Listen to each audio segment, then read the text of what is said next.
the solarization of the agriculture sector. This scheme was launched in March 19 and targeting around 35 gigawatt. This has separate components. One component where the Annadata can become the Urja Data. It means the farmer can become the solar energy producer. And in component D, if you are having a diesel pump, you are waiting for the electricity connection, you can install a solar pump and get your water for the irrigation.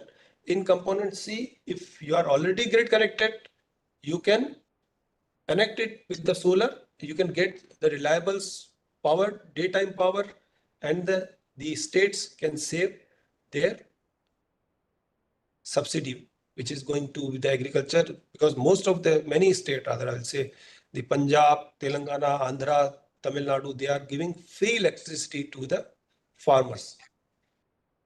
So this is how the scheme is moving. Of course, initial period due to COVID, the progress was not much in comparison. Now it is picking up. Similarly, if we see the component C, where the grid connected pumps are going to be solarized against the 3.5 million which we have sanctioned, the tender has been issued for 4.7 million and 4.2 already LOA issued, and around 400,000 pumps have already been solarized. In component B, similarly in component B, 1.2 million already we have sanctioned, around 1 billion already issued, and around 670,000 pumps have already been installed. Another scheme is the solar park, because getting land, getting transmission is a challenge for the larger solar projects.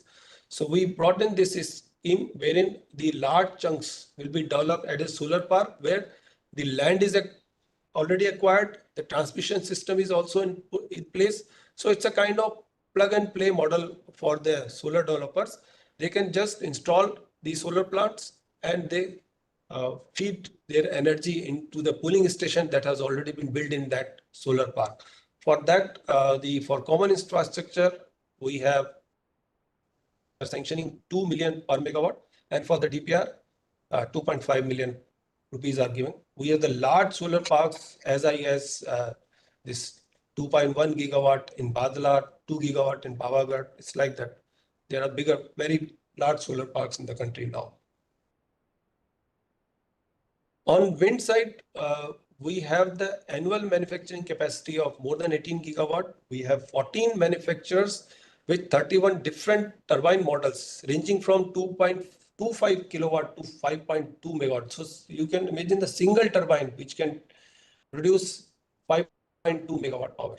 So 80% is totally indigenized. Only the critical components such as gearbox, bearings, yaw components, controllers, and the raw material for the blades are being imported.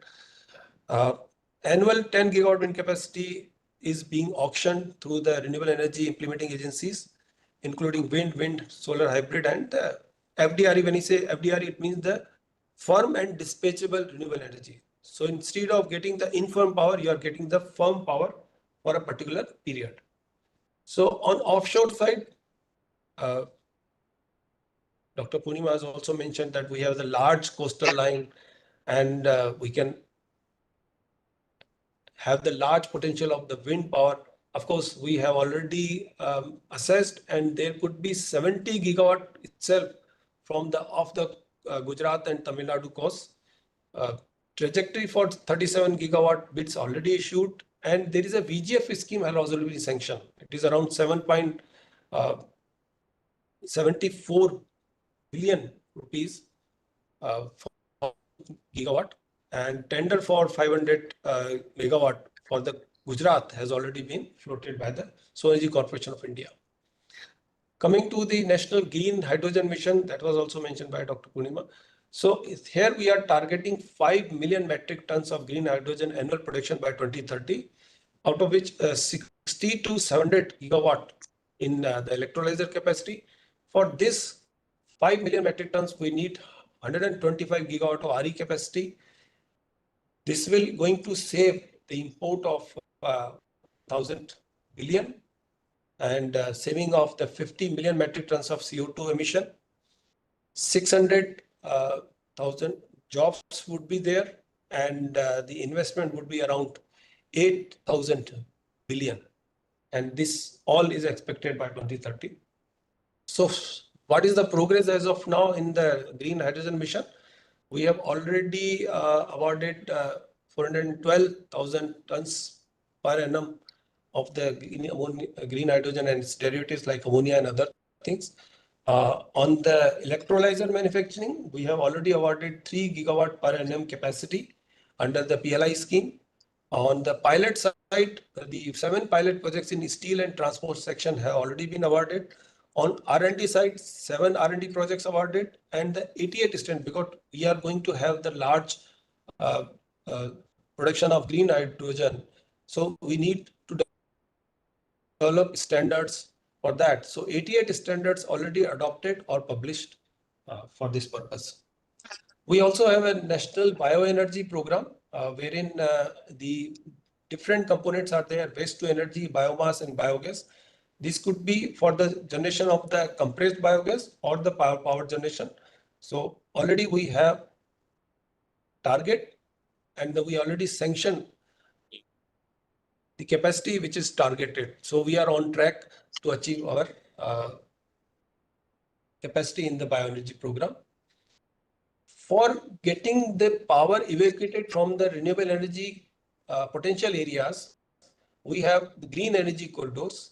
So this green energy corridor phase 1 was introduced in 2015, and 40% of the cost was given as a grant.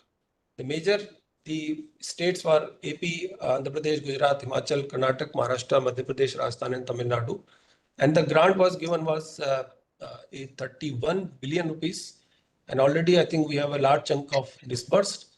In this, the more than 9,000 circus kilometer of transmission line constructed, 21 gigavolt ampere substation commissioned, and this can evacuate 21 gigawatt of RE capacity. In phase 2, which we have sanctioned 2 years back for the 7 states, Gujarat, Himachal, Karnataka, Kerala, Rajasthan, Tamil Nadu, and Uttar Pradesh. Here the grant component is 33%, which is around 40 billion rupees, and target is 10,000, more than 10,000 circuit kilometer of transmission lines, and 27,000 MVA of substation capacity, and this will evacuate 20 gigawatt of RE capacity from these 7 states. We have a large RE potential in Ladakh, and so to capture that large RE potential, which is around 13 gigawatt project we have formulated, in which 9 gigawatt will be solar, 4 gigawatt would be wind, and then 12 gigawatt hour would be from the battery energy storage, and for which the transmission corridor is being constructed from Ladakh, that will come to Himachal, Punjab, and then Haryana, Kaithal. And the total estimated cost of the scheme is 208 billion, and for which the 40% of the project cost is going to be owned by the central government, which is 83.1 billion. The timeline is from 7 years, from 2023 to 2030, and the transmission line will be the HVDC transmission line of around 1268 circuit kilometers. It is from Pang in Ladakh to Kaithal in Haryana. So for which already we have the studies completed, and the second stage part of the HVDC tender has been issued. So that work is also going on. On PV manufacturing, I mentioned that we have the PLI scheme. At present, we have the capacity of 67 gigawatt in modules, 25 in solar cells, and 15 gigawatt in solar glass manufacturing, which is going to be increased. In modules, it is almost more than double, in 4 times in the cells, and 3 times in glass. We have this PLI scheme with outlay of 240 billion, for which already LOA has been issued. They are under implementation, and the commissioning is due from this year onwards. On wind manufacturing, I think I have covered this slide earlier. So we are I want to add that we are now exporting our turbines to the USA, EU, Middle East, and Australia. We also have a program on R&D development, a research and development and technology development program. It aims to increase the share of renewable energy in the energy mix of country and also the development of innovative projects and make the industry competitive so that we can have the cost-effective RE generation in the country to have our energy security. So for government and non-profit organization, the financial support is 100%. And for the industry and private institute or entrepreneurs, it is 70%. Total budget is available is 2.3 billion. Presently, there are 12 R&D projects ongoing. Since we are having large RE targets, we need the skilled manpower. And for development of skilled manpower, we have the HRD scheme, wherein we are giving training for the solar PV technician and the Surya Mitra, for wind energy in the Vayu Mitra, for small hydro, Jal Urja Mitra. Also, we are developing a training program for the bioenergy program. We call it the Jai Mitra program. Fellowship and higher studies research is also being given under this scheme. And the lab accreditation support is also given. National renewable energy internships are also being funded.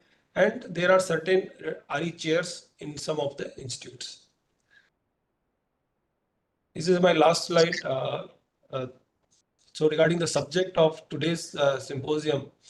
So for the tidal and wave energy India, there was a survey conducted in December 2014 by the IIT Chennai and in association with the CRISIL. And they have estimated that there are more than 12 gigawatt of tidal potential and more than 41 gigawatt of wave potential. But as Dr. Punia has also mentioned in her presentation that both these are at the nascent stage of R&D stage. R&D projects are under consideration under the ministry's R&D development program. And total 8 projects are under active consideration, 5 of wave energy, 2 of tidal energy, and 1 salinity gradient power. So this is all I have to say from my side, and I'm happy to answer the questions of audience.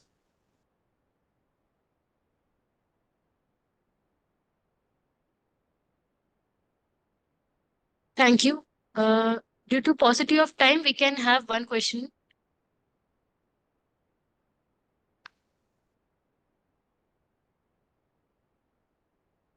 Thank you, sir. We will move to we have one question, sir. Thank you, Dr. Jitani. Very informative presentation by you. I'm Prashant Srivastava from Ministry of Earth Sciences. My question to you is that you have very rightly pointed out that the installed capacity, what we have targeted for India, about 500 gigawatts of renewable energy. I think we will be able to achieve that. But do you have any data on actual utilization capacity of presently? Yes. So the Central Electricity Authority is the agency which is capturing the generation data, because under Section 73 of the Electricity Act, this is one of their function to collect the generation data from all the generating station, including the renewable energy sources. And they are publishing a monthly report, and that is available on their website for the RE generation. So that can be sourced from their website. Around 20 to 23% is the total RE generation out of the in the country. This includes including the solar, wind, biomass, hydro, including the large hydro.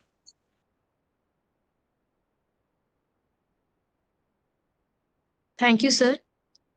We will move on to the last presentation for this session. The talk will be given by Dr. Matthijs Sodev, who is the IEA OES chairperson. Dr. Matthijs studied at the Delft University of Technology and has a PhD in chemical engineering. He began his career at the Ministry of Economic Affairs in the Netherlands as specialist in international research cooperation. In 2008, he joined the European Commission in DG Research and Innovation as Policy Officer in Industrial Technologies and moved in 2012 to Clean Energy Transitions, being responsible for offshore renewables. He is a member of the IEA Renewable Energy Working Party and since 2023, chair of the Executive Committee of the IEA Technology Collaboration Program on Ocean Energy Systems. He will be speaking on ocean energy systems in a global context.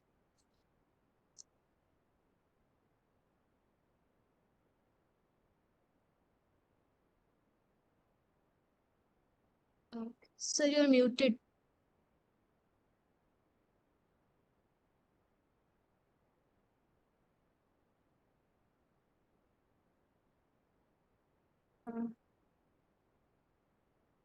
You are muted, sir. Is it working now?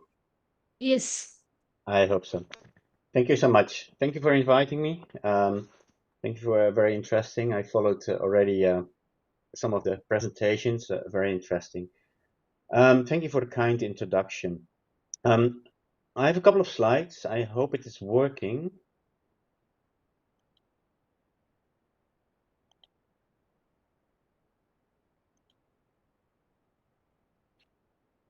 Can you see my slides?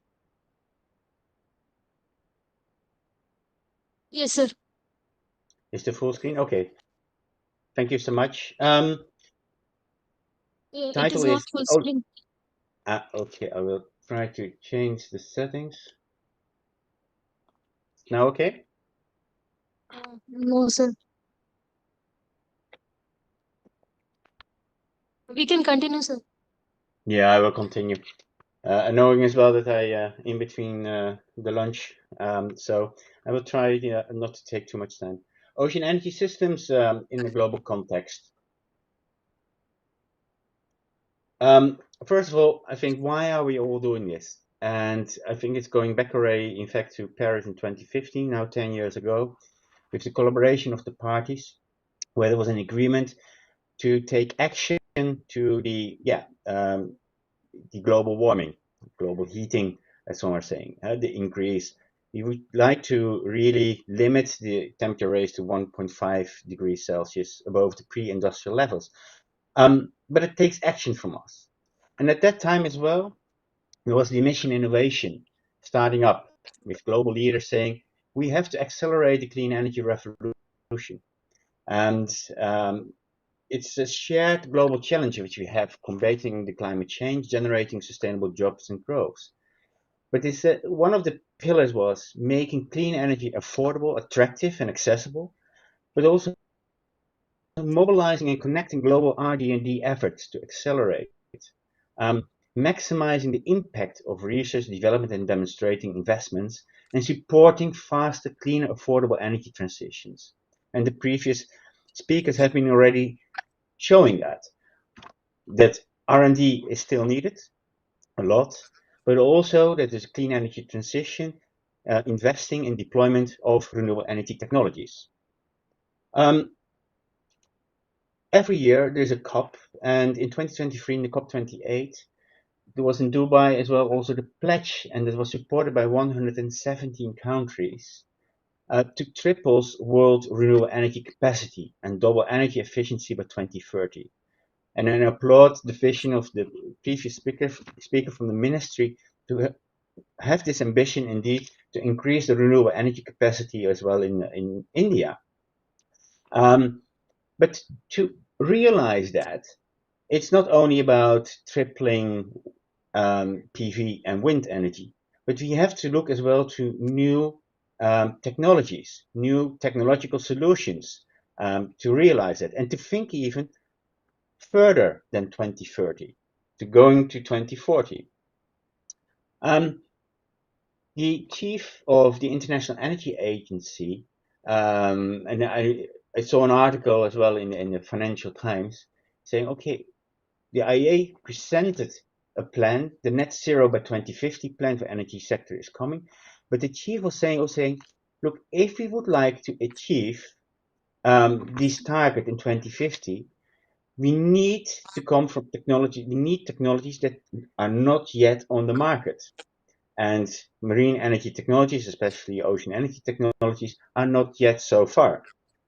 It really needs a global effort and cooperation to realize that. Something about the International Energy Agency. It starts, the main aim is to bring governments and industry together to shape a secure and sustainable energy future for all. It's invoking a dialogue between all the different stakeholders in the field. They're collecting a lot of information, data, they do policy recommendations, trying to show real world solutions, and by really taking stock of what is going on. They have a couple of, and I really invite you to have a look on their website as well. There are different databases, different reports, which are very interesting to read and up to date, and yeah, also peer reviewed by experts in the field. For instance, you have the ETP Clean Energy Technology Guide. There's a database on energy technology RD&D budgets, presenting energy technology perspectives, a clean energy demonstration projects database. And I would invite you as well, you're in India, I see there are a lot of projects going on, a demonstration project, to present also what's going on in India in these databases, to share the information. The International Energy Agency started already 50 years ago, almost 50 years ago, with setting up technology collaboration programs. And there are at the moment 38 in total on ocean energy systems, wind energy and hydrogen. I show here as well some of the. One of them is the Ocean Energy Systems Technology Collaboration Program. It is looking to all the different types of technology. We have been seeing this already earlier: wave tidal, tidal and ocean currents, ocean thermal energy gradient, salinity gradients. So you see the members, and it is a wide variety of the group. We try to make connections between the national governments and industries, creating networks of experts in the different fields. And I think that's very important. The role of the technology collaboration program is to connect, to educate, to support governments and agencies, and to stimulate research, development, and deployment of ocean energy systems. And we're doing this since 2001, almost 25 years. And we really have now indeed 23 member countries working together in different fields. As a technology collaboration program, we have been setting up so-called projects or tasks in our community on different aspects. And every year we try to see, okay, do we have to refocus? What are important issues for the future? Our ongoing projects are on environmental effects and monitoring, international developing an vision on ocean energy, developing as well an international evaluation framework, talking about alternative markets, but also very technical work on numerical modeling in wave and tidal energy, assessment of OTEC, and it will be coming later in this symposium, but also keeping databases like environmental data on ocean energy and offshore wind, but also on what are the consenting processes in different countries, and where are, in fact, the projects going on. First on the vision, very shortly, outline a comprehensive strategy to have 300 gigawatts of ocean energy developed and deployed by 2050. Not an easy job, but we think it has main advantages. It generates jobs. We did a rough calculation around 680,000 at that time. It will have a added value, global value added, 340 billion. And it, of course, going back to our mission, prevent 500 million tons of carbon emissions. The vision which we present here and was presented last year is really showing, underlines the sector's potential. Very quickly, mentioned already the targets, but there are different policy action areas. And it was also already part of the presentation, but we tend to forget this. It's not only about technology push, develop a a technology, bringing technology to a high technology readiness level. Still innovation is needed. But it's also giving a kind of market incentive. Is there a market pull? Why are we doing this? And also to have some incentives to bring new technologies in the power and also the heat market. But also thinking about the infrastructure needed. This is something very underestimated. When we have the technology ready, do we have the grid available? Are we working offshore? Are the ports ready for scaling up marine energy technologies? Do we have the vessels? Do we have the installation techniques? And that these are things which we really should take into consideration. Look, we can have offshore wind, ocean energy systems in the water, but when there is no grid in the water, we have an issue. And that we should develop already with a perspective of 2040 or 2050. How to do that? Because it takes time to develop this infrastructure. But also the regulations and the legislations, are they fit for purpose? And that's also why we are coming together as countries to see what is needed. There are policy recommendations how to do that. Because of time, I'm not going into the detail, but it's also sometimes you have to do it tailor-made for the countries. It's not always easy that you can have one idea in this country that really works out in the same way in country B, C, or D. But especially on the regulatory and legislative framework, we should help, not hinder. And a proactive with a vision is needed. I go quickly through some of our tasks. The OAS environmental. We just published the State of the Science report, and it's providing information and presenting the scientific research about marine renewable energies and the impact on the environment. It's a very impressive work, and I don't know if you can see, but it's really quite thick and really good reading. I'm very impressed by the work done by the scientists here, and we should learn and share. And that's something as well why we should collaborate, because there's so much to learn and to discover and to build up the knowledge that we should all do together, and why not, and not to repeat all the efforts. They are hosting workshops and webinars, and you can be part of that as well. And there is a database and an information system with a newsletter. And you can see in the right corner as well, people who are really engaging to this work. We have been developing a performance metrics because it's a relatively new technology. What is needed to go to the next stage? Evaluation, and we translate it as well in different languages. And personally, I'm working in the European Commission in Europe. We are using this as well more and more to assess the new technologies, but also to talk with the developers. Have you been thinking about this, and that? So there are different stations going from the creation to the commercial scale array demonstration. Look, it's not only about technical effectiveness, process efficiency, but also about the ownership, financing cost, but also the environmental acceptance and the social acceptance. And here you see the different evaluation area and the performance metrics. And in the report which we have been presenting, you see the different aspects of power capture, power conversion, controllability, reliability, maintainability, instability, manufacturability, affordability, things we should really take into account in the development. Developers sometimes just focus on technology, but it is a larger concept to get things for deployment, ready for deployment. OTEC development, I will skip that because I know that there is more. We are having as well a look to alternative markets for ocean energy, desalination, aquaculture, different possibilities to use the energy which we are creating from the oceans.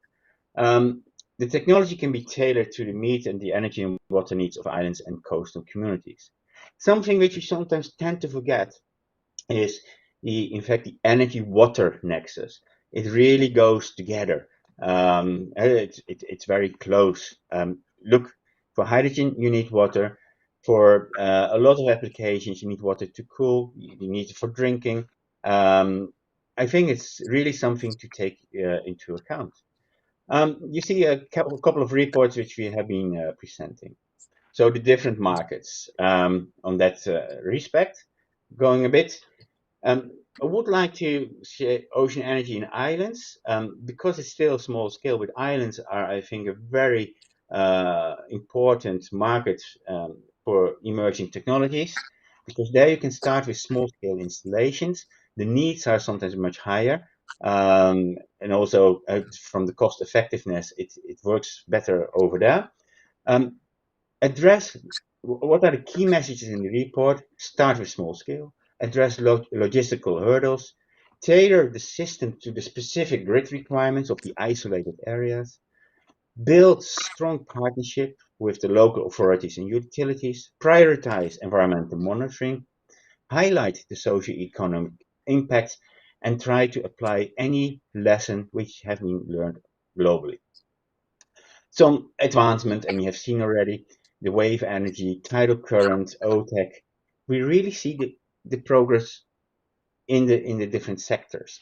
What we really try now as well is to start with the first commercial farms, to have multi device arrays in the water, and really show.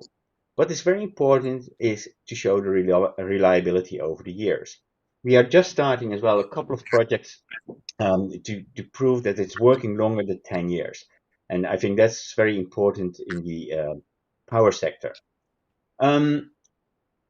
Important is to collaborate. That's why I show you a few projects, and that's what we're doing as well in our programs in Europe, is the Horizon 2020 in Horizon Europe program. We try to stimulate collaboration. You, as a developer or a research institute, you cannot do everything on your own. It's very important to have several different entities, research organizations together, the supply chain, to make the projects happen. This is an example of the EU SCORES project, where there is a combination of floating PV and offshore wind, but also floating wave and floating offshore, which is in Portugal. Collaboration is important. What you see is a pioneering collaboration between 14 partners, spanning from industry and academia from across Ireland, UK, Spain, France, and Germany. And why do I present this? They went as well for the testing to Hawaii, to the United States. There is a strong collaboration between the different countries. And I spoke with a developer just 2 weeks ago when he visited us, and he said, look, I'm a small company and I can't do everything within my company. So I really need to work together with knowledge partners in the field from all over the world. And that's, I think, a strong message also from the developers to do that. And the same, I think it will be as well within India. Progress we see. Wave energy, tidal, and OTEC. And you will hear about it during the rest of the conference. But it is very much focused on enhanced reliability, cost reductions, and performance improvements. And we see more and more systems getting closer to the market and ready for deployment. But key priorities for the industry growth is still demonstration projects. We need projects in the water to help as well investor confidence, showing that device technologies are working for a longer time. And look, for wave energy, we know already some projects more than 10 years. In tidal, the longest turbines are already since 2016, still working very efficiently. And I think that's building confidence. I'm also happy to see, for instance, the progress in OTEC. We really have to see how we can do that on a larger scale. There's also innovation still needed. Thinking about advancing key components, enhancing efficiency, but also thinking about new advanced materials, new real-time sensors and control systems. Standards and certification, what we can do there. And we need improved modeling and simulation tools. And that's why we have as well some tasks on modeling in our program. We need also some key points, social, economic, environmental considerations. It was last week somebody telling me the technology might be ready for the market, but is the market ready for the technology? But the market, you can also, is the technology ready for the society? Is the society ready for the technology? And that's why we have to invest in knowledge creation and environmental responsibility and monitoring systems. It's also learning from other sectors, collaborative efforts from the oil and gas, defense, utilities, mining, aerospace. We have to look around and not invent the wheel, working together. And that's an important issue. By the way, many of these are also working in the same space. The shipbuilding, the transport, they are also making use of the seas. And in Europe, and I think it's also in all the countries, we are obliging the countries as well to develop a marine spatial planning. How can we fit all the different activities at the seas together? What we also try to help stimulate is the collaboration between research organizations and test sites. All over the world, there are already test sites available with grid connections where you can really do the tests. In the United States, in Australia, Asia, wherever, it's very important to have the infrastructure for testing available.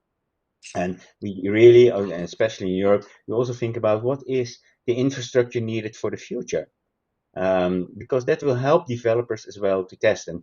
And research institutes are playing a major role in that respect. I'm coming a bit to the end of my presentation. We try really to share the knowledge which we are gaining. And I think that's so important why we're also having the workshops and why you are also having this event today and tomorrow.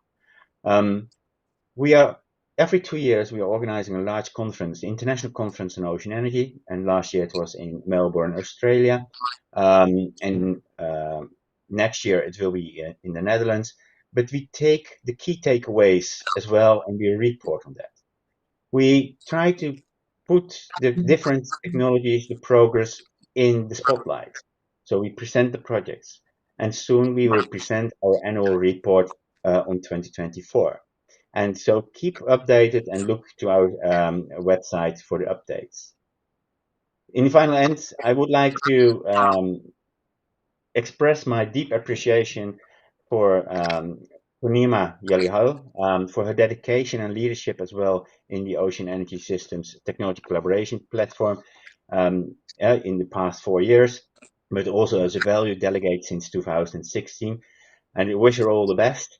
And really, she was very focused and really tried to motivate the people to get the right knowledge up. And I think that's very important. We have to ask ourselves questions. Why are we doing this? What are the results? What did we learn?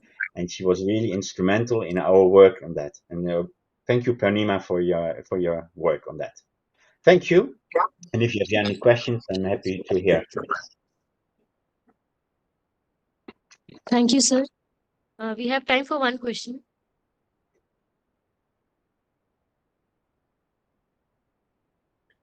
I cannot hear the room, but that's. Thank you very much for the excellent presentation. I am Atmanand, the former director of NIOT. I have a question. Yep. The net zero is being retraced by some of the states. In this context, how or rather what would be the stand from OES point of view to catch up with what has been lost by somebody? I mean, I know it's a sensitive question, but we have to face the realities. That's why I just want to ask your views. Thank you. Indeed, it's a good question. Thank you so much. I understand it very well, but I think we need the vision to look forward. Where do we have to go? And I think clean energy technologies are needed. That's very important. We still have to work on that. In all cases, when I look to the energy and power demand in general, there's only an increased effort. And we need as well to carefully look to what resources we do have available. Oil and gas, yes, but not everybody has it. So we have to build up our own supply chain as well, making use of the seas. I saw some great pictures as well from India. You have a great coastline. So there is a resource. Why wouldn't you use that? In some cases, renewable energy technologies are already cheaper than oil and gas. We sometimes forget. The sun is available, the wind is available, the waves are available, the tides. So I think it can compete. And that's also where we need to do this. Look, I'm coming by myself from the Netherlands. It's a country which relied a lot on gas. But we saw as well that there are negative aspects as well of using gas. Because we depleted the gas field, the bottom in the north of our country was slowly going down. So it had a major impact. It was even having some seismicity. And houses were damaged because we were depleting a gas field. So that has now unlimited future, let's say it like that. So we really have to invest in trying to use all the different energy resources which we have. We should keep efficient for the future. That's my answer. Thank you. Thank you, sir. We have one more question.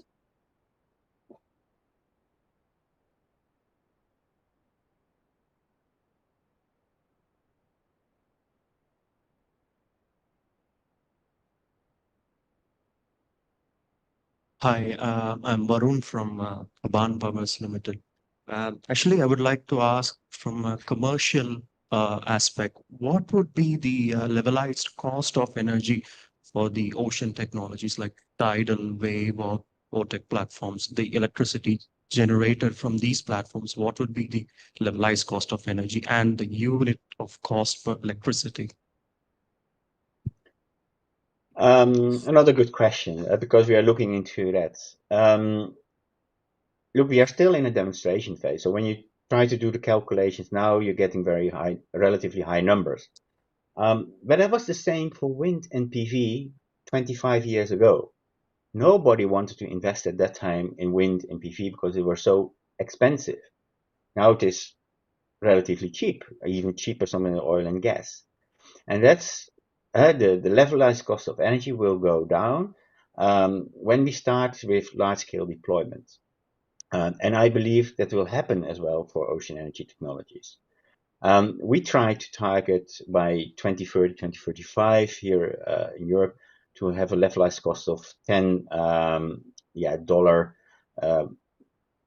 per megawatt hour. I hope I say it well. At that time, at the moment it's 4, 5, 6 times higher. But we need to have this perspective. Don't look to the price now. Don't think what you can achieve at that time, and it should be competitive. One of the other is why I mentioned, by the way, islands, because we see as well on islands the price of power normally is much higher than onshore at mainland, and that's why there is another market there, development. So there it might be much easier, competitive to already established targets. Thank you. Thank you, sir. This concludes the session 1 on Vision on Marine Energy. We will now break for lunch at Manthan Hall. Session 2 will start at 2:30 p.m. A small announcement. Dinner is arranged for all the participants of the symposium at 7 p.m. I request all to join us at 7 p.m. at Manthan Hall. Thank you. Yeah. Thank you very much, Dr. Mathais, You're for your welcome. presentation.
enough strength to navigate. When you talk about navigate, then you talk about the thrusters, and then the thrusters means, it should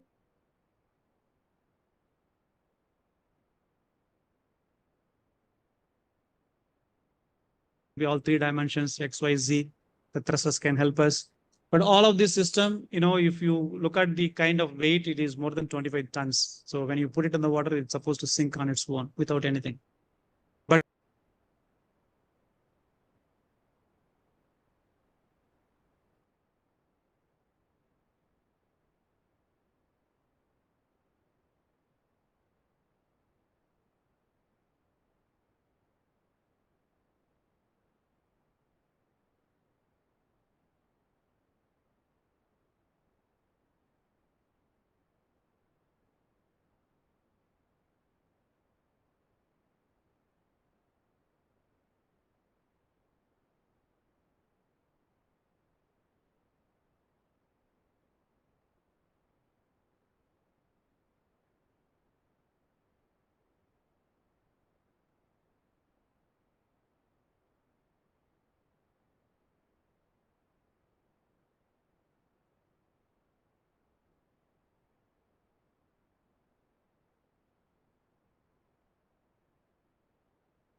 Good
afternoon, one and all. I welcome you back for the session 2 of this symposium.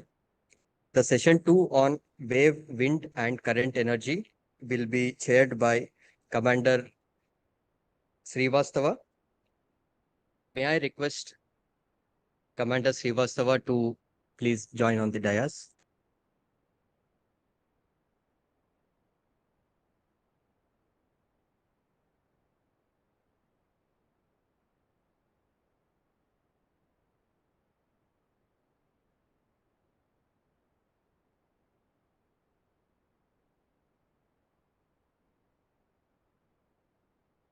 Commander Prashant Kumar Srivastava is an ex-naval officer who has more than 2 decades of maritime experience.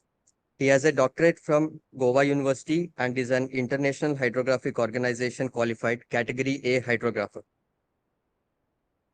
Presently, he is appointed as an advisor in the Ministry of Earth Sciences.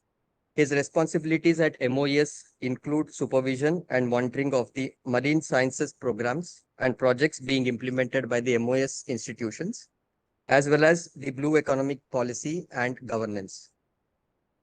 In this session, the first talk is on wave energy assessment challenges and options in India by Professor Sannasi Raj from IIT Madras. We welcome you to the session, sir. Professor S.T. Sannasi Raj is a chair professor, Department of Ocean Engineering, IIT Madras. He is chairman, IEEE OES Madras chapter, vice chair, Executive Council, Asia Pacific Division of IAHR, principal investigator, DAD Global Climate Center Main Hub at Chennai. He was also an area coordinator for water management of the Indo-German Center for Sustainability. He is a founding director of Mrs. Samudra Consultants Private Limited, an incubate company from IIT Madras Research Park, Chennai. He was also a co-principal investigator for National Technological Center for Ports, Waterways, and Coasts. His field of specialization are design of coastal or harbor structures, wind wave modeling, breaking wave impact, and wave energy. We welcome you for the talk, sir. So, very good afternoon. And I think towards the last talk in the way before lunch session, I was there, and there's a very good comprehensive assessment was made. Now, I'll be talking about on wave energy, and Department of Ocean Engineering, IIT Madras. Of course, the NAOT is, even I put is present tense, is part of our own department, in the sense that we work together on the wave energy for at least now the fifth decades are going on. And the first realization of the wave energy device in India and the realized in the ocean, open ocean, is a combined effort of ocean engineering, and thus the NAOT has formed. So that's what India, we can always proud to say that we are also pioneering in wave energy. So, however, there are a lot of hurdles or challenges before us. It's not only in India, across the entire world, and any of the ocean energy systems, except for the tidal energy, tidal barrages in particular, and could not get to the limelight, even though all the forum we are talking about the vast potential existing in the ocean, but still we are yet to exploit in not even a minuscule of what is available, even though the today's technology has done enormously. So, like the word, I could not exactly replicate the sentences put by the our IEOES director, and technology to the implementation and the society, etc., etc. He was nicely put it in a very good phrase. Even though we are advanced in technology, potential is there, but we are yet to, I am not sure, put the word afraid or any other system. It's a open question for all of us to implement, at least in this decade. We have to make it realization. Okay, now, and you have been hearing from ocean energy from morning, so I will not put up. There are so many energy potential. I will focus mainly on the wave energy potential. So across the world and on subtropical areas, the energy potential in terms of the kilowatt hour per along the coastal stretch will be very high compared to the tropical set. And India in tropical area, so definitely our potential is not very high compared to the subtropical area, but still we can commercially harvest it in a better manner. So there is a good assessment was made in 80s. We made another assessment in the recent past, where this is that assessment was made, and this overall assessment potential where the red is more than about 20 or 25 kilowatt per meter, and about dark blue is much less. So the essentially, if you look to see southern Indian component, we have a large wave energy potential that can be harvested. So based on all along this entire coast, this covers all the entire coast, but we have excluded the power potential where less than 10 kilowatt, where we cannot exploit it commercially, or where it's feasible to extract after considering all the losses, and also where grid connectivity is not there, we excluded. So many other factors we have considered. Last one chart I'll also explain to the same point. By removing all the components, the estimated amount is about 41,000 megawatt, which comparable to the earlier amount estimated in 80 is about 40,000 megawatt. Now, the recent estimate also, we also consider the so-called the climate change, how much our energy potential has been changed. Some points it is less, like Maharashtra, but some other locations are much higher in other locations. So overall, we can extract 41,000 megawatt, but in terms of the number, it is not much attractive compared to many other potential that in ocean, like tide, and that we can harvest it. But wave energy potential, the starting itself, that's possible by like a windmill. A small partner can invest and they can also utilize the output of it. Same thing, wave energy is possible where one can deploy in a smaller scale and proceed with that. One need not wait for like a government has to take all the steps. And the quick on that, these are the wave devices. Most of the time, wave energy devices are like a very near to the shore, at the shore or very near to the shore. So of course, now we are talking about lot on the deep water devices, looking like say supplementing the energy requirement for an offshore platform, for oil and gas platform. So those kind of also we are thinking about it. Now, most of the time, or either it is a fixed device very near to the shore, or the floating systems where it can harvest. One of the well-established device is the oscillated water column device. I'm going to talk about many slides following this one. One of the very simple reason is that oscillated water column has been demonstrated very well across the world, including India, of 𝐿𝐊𝐿 coast in Kerala, where it is demonstrated off the field, and also it is concluded that it's one of the best device because all moving parts are above the water. That means the maintenance or any other system calibration required can be done at any point of time without any hurdle. And also it is a shore-based structure connecting to a next grid connectivity is a very easy thing. So let me not talk about the much on the principle on which it's working, but the problem of the systems, we have many systems, may not be only the oscillating water column or near shore, where it is subject to the variation in the mean sea level. So where tidal level is very high, like in northern Indian coast, Pardeep, and here the other side is Gujarat, where it's very difficult to install here such a kind of devices. And initial cost is very high, and we have to mitigate on that. That also is a big question, and we have to overcome, which is easily possible. I'll also explain. And many places at the present, because of the environmental guidelines, it's a very difficult to also get a concurrence from the for installation. These are the hurdles before us, and this first the wave energy system. By the time we have done it, or planned in India in 80s, started from 80s, which resulted in the offshore deployment in mid of 90s, is the wave power about 15 kilowatt per meter. And however, even though we could harvest it much better, because of so many other reasons, and beyond the reasons of the wave energy, it has been, I will not say it's a failure, because I think in India we had one of the successful deployment compared to any other anywhere else in the world for this offshore 𝐿𝐿𝐿 wave energy plant or wave energy oscillating water column plant. Now, after that, so last more than 2 decades, there are a lot of optimization that is being carried out, in particular at IIT Madras 2, where it has bottom opening and the width of the chamber, the air chamber, the air vent, where we are tapping off the power. All those sizes are very important, very much important to increase the oscillating water column efficiency. So compared to the one that we have been deployed in mid of 90s in India, and now we have technologically we have a very better saying by increasing at least the efficiency nearly a double fold than compared to the earlier days.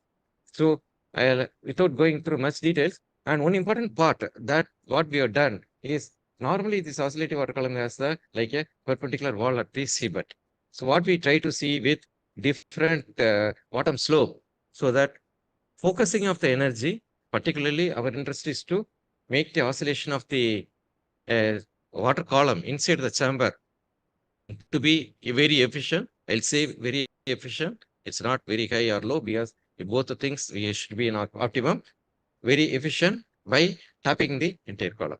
So none of the time this, again, the immersion of the front lip wall should not be too high and too small. Too high will not allow the major flow into the system, and too short also exposed during the severe storm trough, and that also be negative. So extensive studies has been made. We have done very much an optimization on. It has resulted to that the maximum efficiency. The bottom right is the efficiency, and top left is right is the wave amplification side.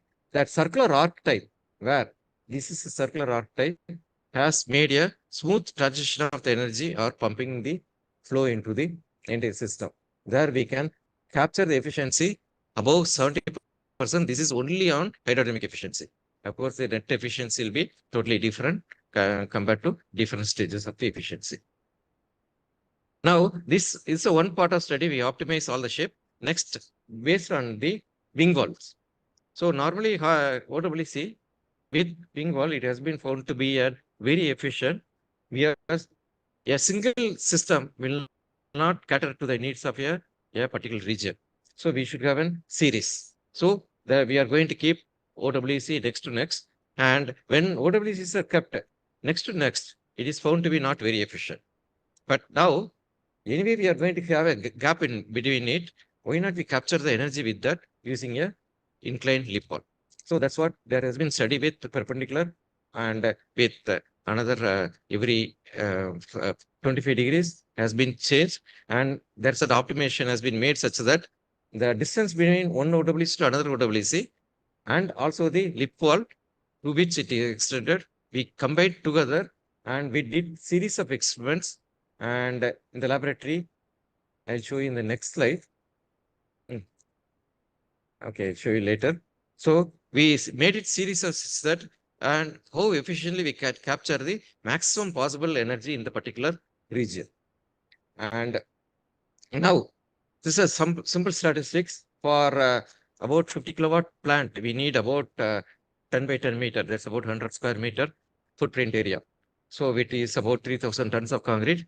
And we are particularly most of that systems is not realization coming to the capex that we do it. And scaling about 100 megawatt, we need 200 or 2,000 units of 100 square meter, which is about 2 kilometer length along the coastal stretch. If I consider the gap between the OWC, which we need about 5.5 kilometer coastal stretch, the car is about 100 megawatt. Now, if you look at it in many angles, one is that capex, the another one is for the environmental, how we can address it, because it's going to block the entire system.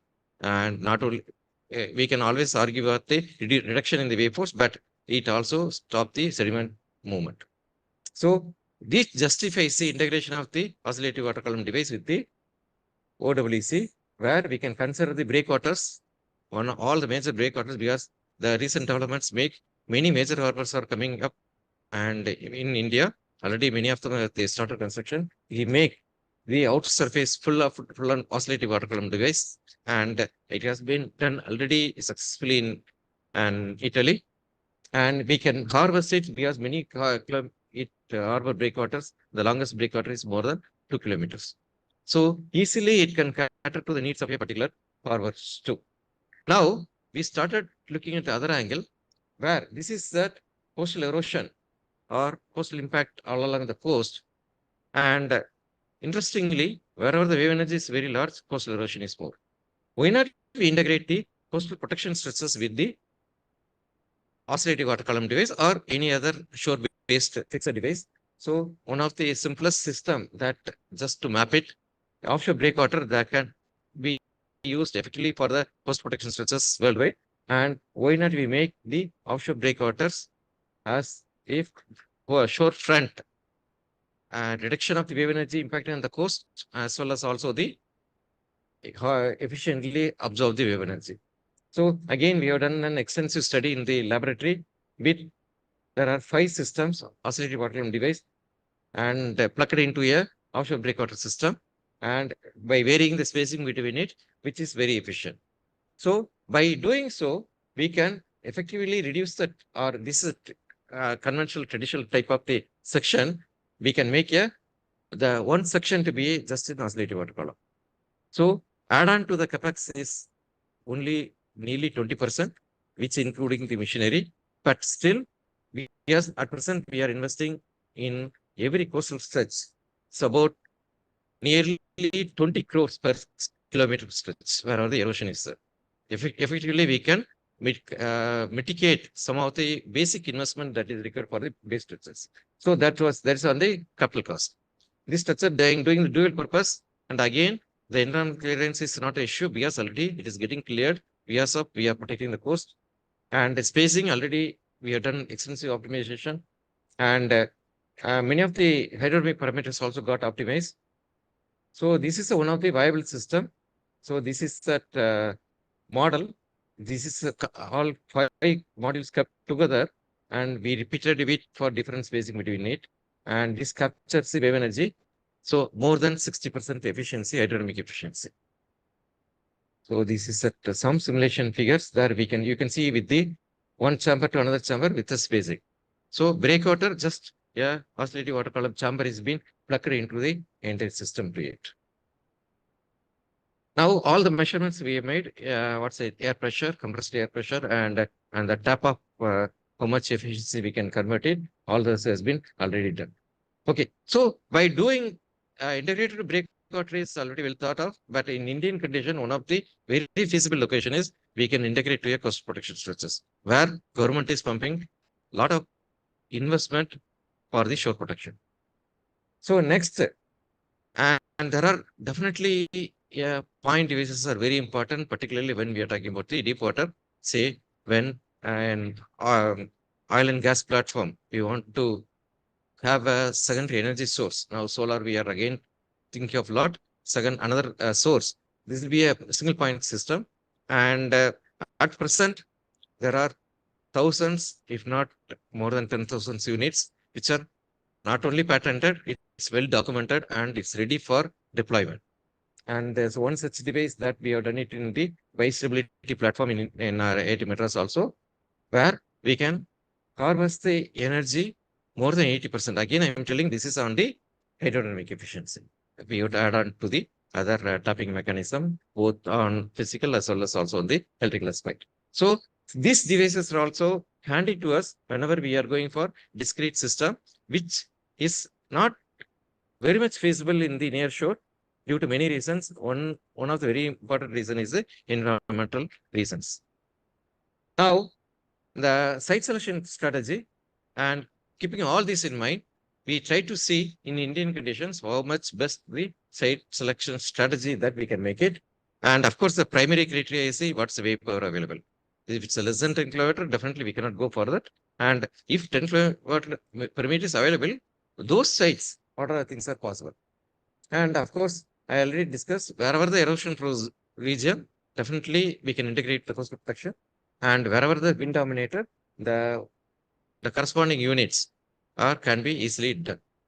See, we have made a flow chart and divided into first the wind dominated region. If it is yes, then the points done, which are well proven by integrating the wind and also the wave. And then if it's urban and rural, we split it up. Under rural, most of the limitations are the grid connectivity. If the grid connectivity is there, then we can go for the near shore protection and we can move forward. But in the urban region, definitely we not only the grid connectivity, high demand also there, and where we can go into, if it's a coastal protection, we can integrate with shore protection structures and we can proceed without any additional investment for the capital investment. Because urban area, every piece of land is expensive. Then in the near shore region, again, we can go for a floating device and like a wave dragon or the Pelamis and so many other things are there. Of course, I'm just naming it based on some of the common floating device because there are many floating devices are well documented in the systems. So with the Indian conditions, many factors we have taken into account how we can further. By looking at this part and the parameters, I just highlighting 5 selection sites, one in Maharashtra, Kerala, Tamil Nadu, Puducherry and Andhra Pradesh. It's not random, but of course, among the pool of about 30 to 40 site locations, just chosen one by one. And say in Maharashtra, just quickly browse through so that what's the importance of the site selection strategy, which ultimately dictates whether we are going to win the entire game. That's very important. And say here, and 1982, estimate was about 46 or 47 kilowatt per meter. But however, the recent estimate has made it less, nearly 50% of the thing due to many reasons. So I will not attribute to the climate change alone. And there are many other factors also dictating to the same system. And where the at present 25 gigawatt per hour potential that we can harvest in the system with the just a shore-based facility water column or any other shore-based system. Now, slightly coming down to Trivandrum, already proven facility water column device is there, and the estimate is slightly better than the earlier one, and it's about 25 now along the Kerala coast, and again we can harvest it up to 30 gigawatt per hour. And coming to the Kanyakumari, where the coast is very steep, rocky coast, and also the wind dominated region. And again, we have a land-based, so many windmills are there. So that type, so we have a couple of another few more efficient devices are there. The Poseidon is one device where we can successfully implement the wind and the floating wind energy, wave energy system.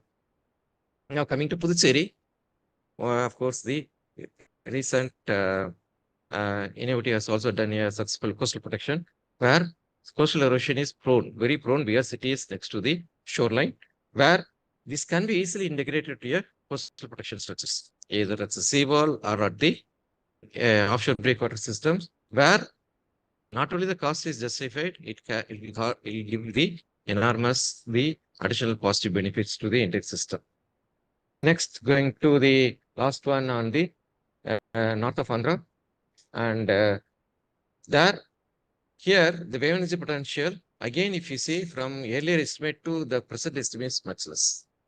So we have particularly the recent estimate, we have also excluded wherever it's not possible, which are like a where tidal dominant regions. That's what the northern Indian, both are the west, Bay of Bengal and the Arabian Sea, our estimate is much lower compared to the South India, where our estimate was slightly higher than the earlier estimates.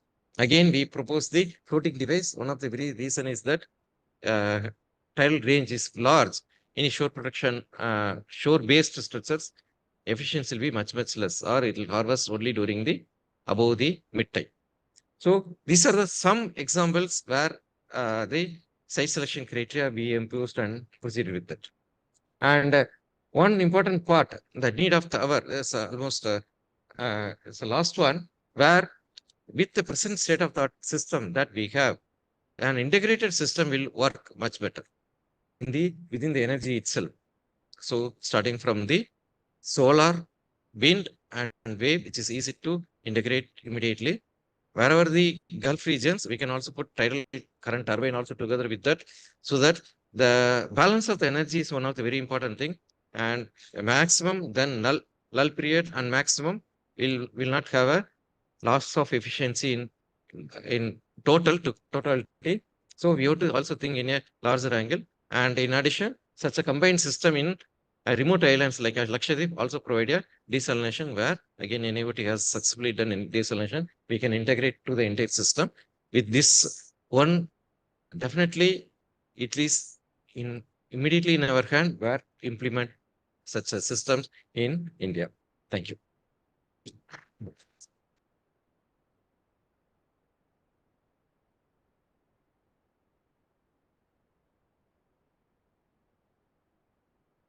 Thank you, Professor Siraj. Thank you for finishing within the time. I think we'll open the floor for one or two questions.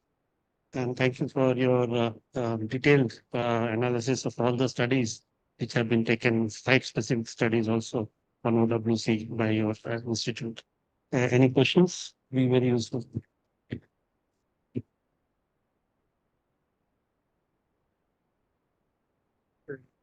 Point that I want to discuss. You mentioned that the devices that can be actually placed around 11 to 15 meter water depth of the coast. So in such cases, if we look at the coastal regions, there are a lot of fishing community and the fishing vessel movements, and there are other shipping routes and all that. So is it the location when we are identifying? Are we considering all these aspects into account and then finalizing the implementation, or how we are doing it? Definitely we have to consider. Otherwise, at the end of the day, final implementation will not be allowed to do. Yeah, but the point is, there may be some reason which may be really potential, but because of all these constraints, we are not allowed. We are not considered.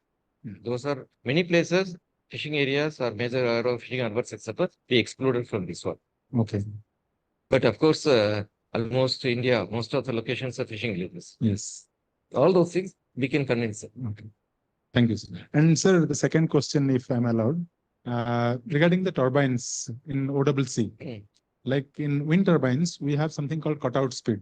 So when there is wind speed very high during storms and cyclones or so on, the system will be completely off the gear system and all that. So in this case, let us say there is storm surge or tsunami or something that can actually be a high amount of mass flow. So in that situation, is there something kind of cutout speed or some decoupling of the system that's usually taken care? I am a civil hydrodynamic. So I'll stop with hydrodynamic. Maybe Dr. Purnima can answer. So to answer that, there are always, you're right, there is cut in and cut out speeds will be there. But the thing is that there is always a battery also. So when that is not operating, then the power can be drawn from battery. So the device will continue to operate as long as it is designed for the storm. That's what our navigation buoy has withstood storms while continuing to make the power. Okay.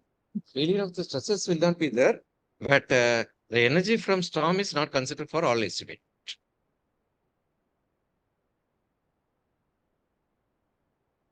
Any other questions? Any other? Yes.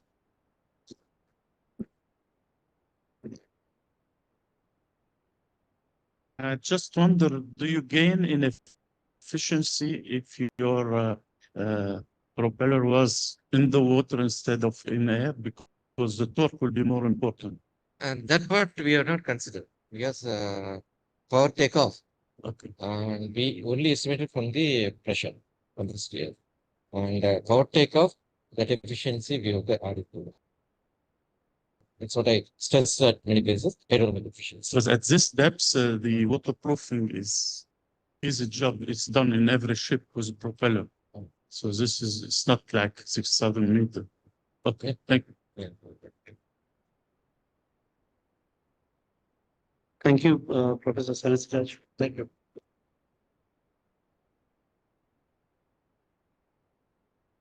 To Professor Sannasiraj.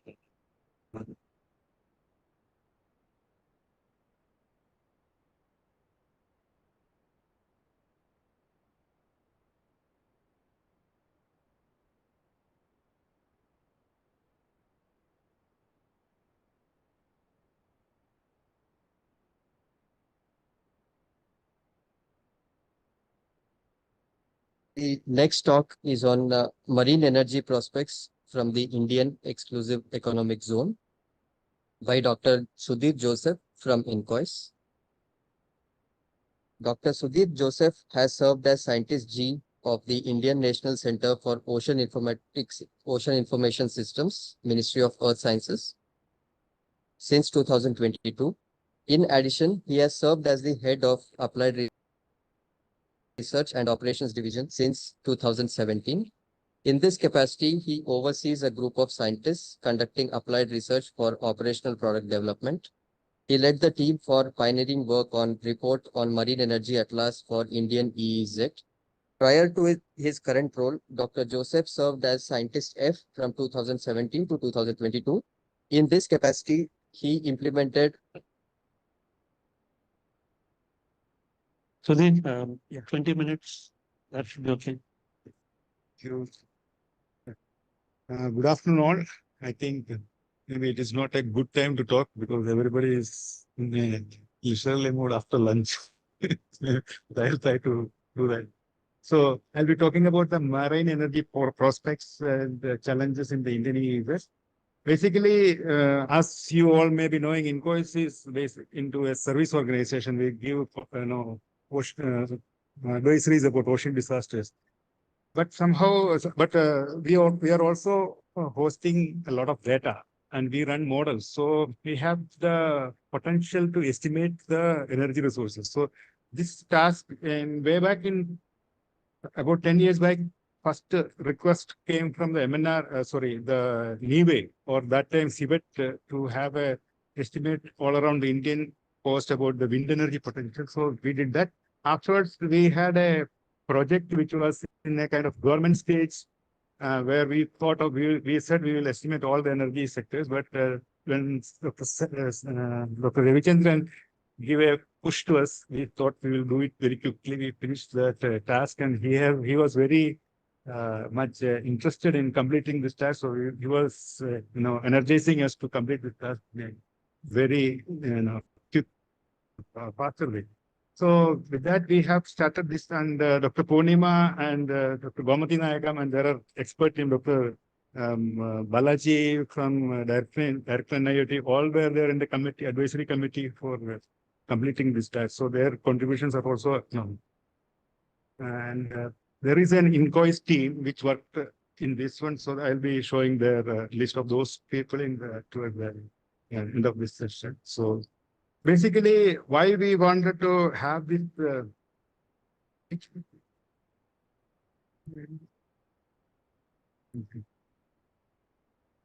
I'm just looking for the pointer. Is there a pointer to this or?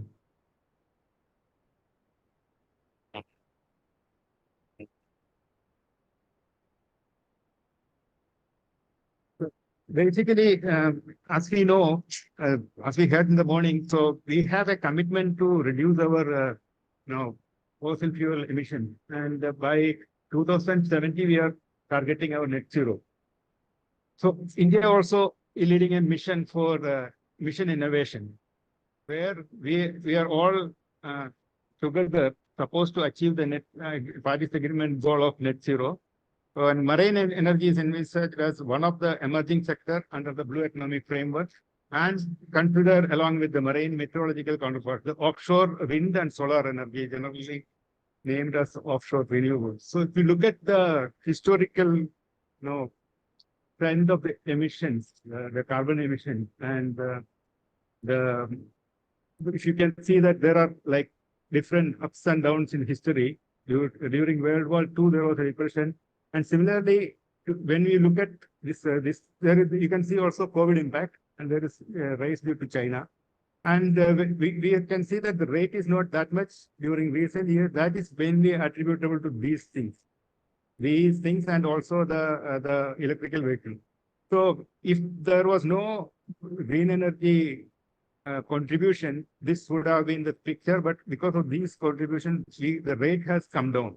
So there is certainly an impact, and as of today, it is mostly contributed from the wind, nuclear, and solar PV, electrical cars, and these things. So now, once we go ahead, we will also benefit from the marine energy resources, which is somewhat nascent in nascent energy form. As per the IRNE report, the ocean energy resource potential, when we look at 𝐸𝐻𝑇EC has the maximum, followed by the wave, then salinity gradient, tidal, etc. So if you current deployment, if you look at mostly it is the mature technology is the tidal barge technology. Sorry, tidal barge technology, followed by, and when you see this 13%, that is what it is zoomed here. So we can see that it's very minuscule percentage when you look at the marine energy as of today. And when you look at the technological maturity, as you can see, the same kind of picture is seen here. So the tidal range, this is the most mature technology, followed by tidal stream, wave energy, 𝐸𝐻𝑇EC, and this is the technological maturity level at which presently it is the marine energy sector is moving. And if you see, the lot of patents are done in the wave, followed by the tidal, and then the other things are much less. So this is how the energy sector is moving with time. There are these are the technical challenges which is already discussed by many of the previous speakers. So particularly when we consider the tropical region, we have the problem of the tropical cyclones. We also storm surges, all other marine risk, disaster risks. So these things need to be taken care while we designing these structures. So these are the challenges in this, and also there are challenges of disturbing the environmental settings in each of these regions.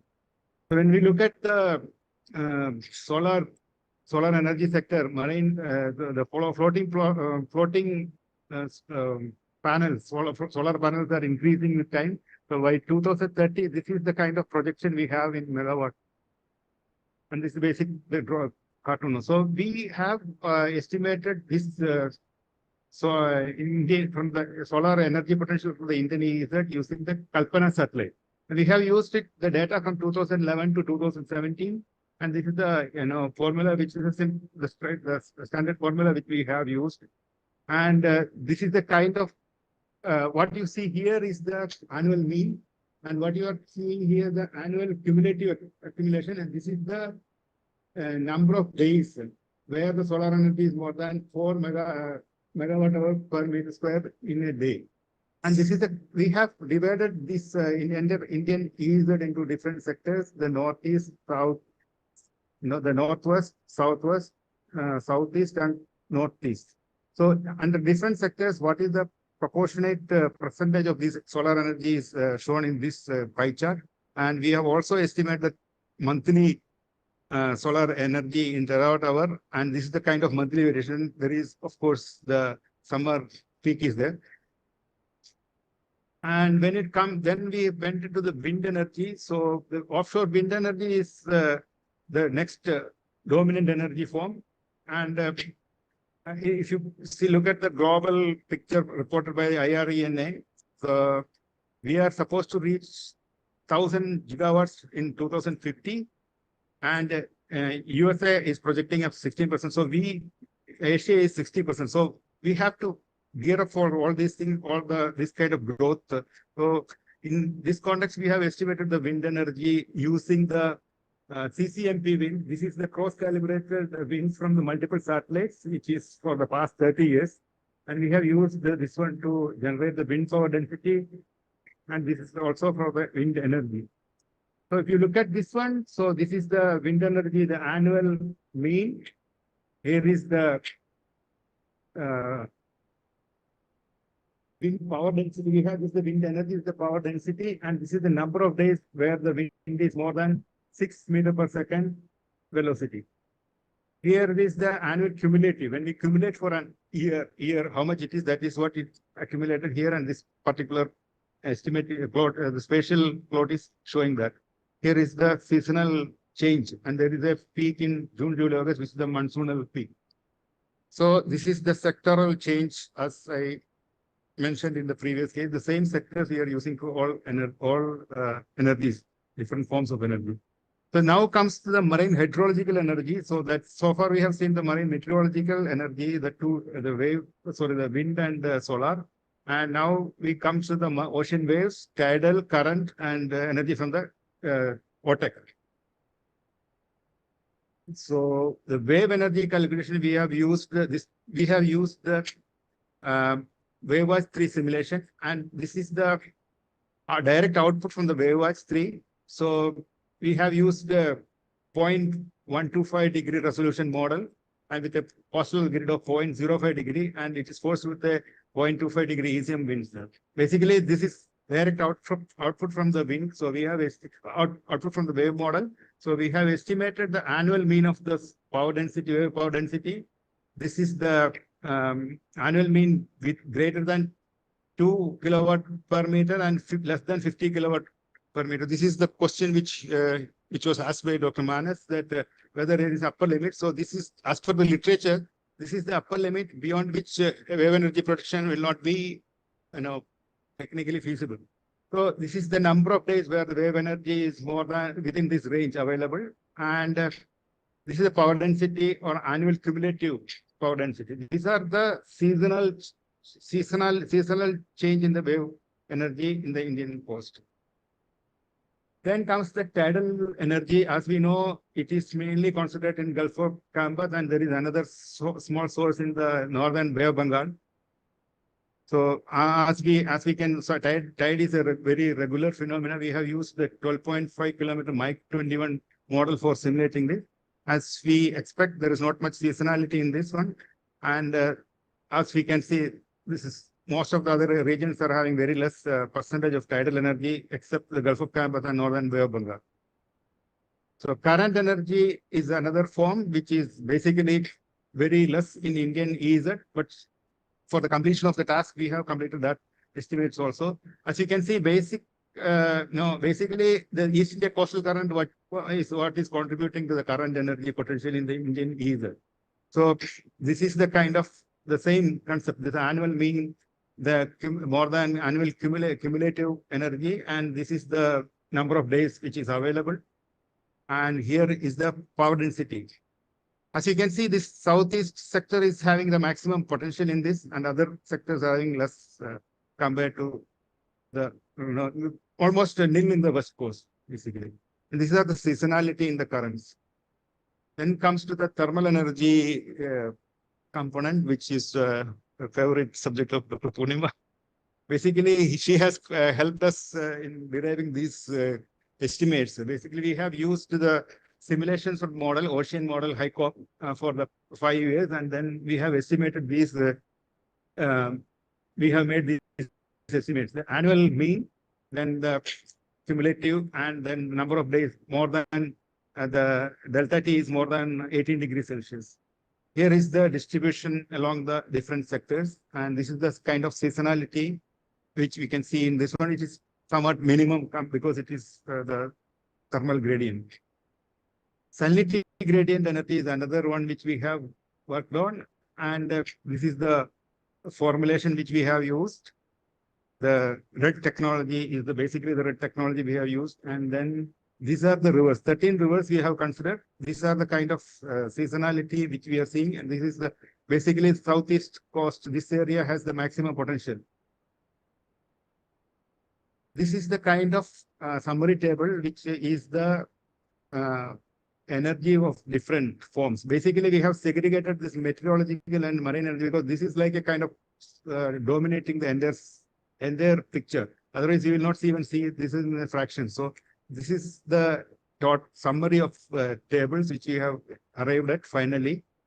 And these are the contributions basically from different scientists who are experts in different fields. They have contributed to this estimate. And the study is also reviewed by an expert committee chaired by Dr. 𝐌𝐀𝐑𝐈𝐍𝐄 𝑑𝐄𝐍𝐄 Professor Prasad Bhaskaran, Dr. Balaji Ramakrishnan, and Dr. Purnima Jellihal, and Dr. Rekhu Muthugude, Dr. Sanil Kumar from NIU. So here are the take-home messages. Basically, we have our coastline, and there are different technologies available, which is at different stages of maturity. We have to choose these technologies carefully and continue to improve their efficiency. And this will contribute at least some percentage of our energy requirement in future. In fact, we have developed a interactive web page, which is GIS based, where we have kept all these energy layers along with the PFZ, potential fishing zone lines, also the historical cyclone tracks, also the marine mammal, the marine mammal availability, marine mammal habitats, and also fishery stations, fishery stations, ports and harbors, all those different layers we have kept as a layer so that whenever there is a plan for execution, they can look at what are the available infrastructure already existing there, whether it is feasible to go for such a energy infrastructure there. The planning can be made. And also this is part of our Gati Shakti portal, where this is integrated and it can be used for future planning, because that's a planning portal where large scale planning in the country level can take place. Thank you all for your kind attention.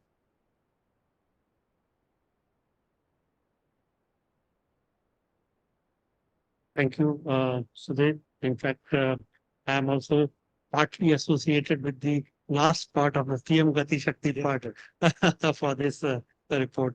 Floor is open. Any suggestions or comments from the audience? Sir?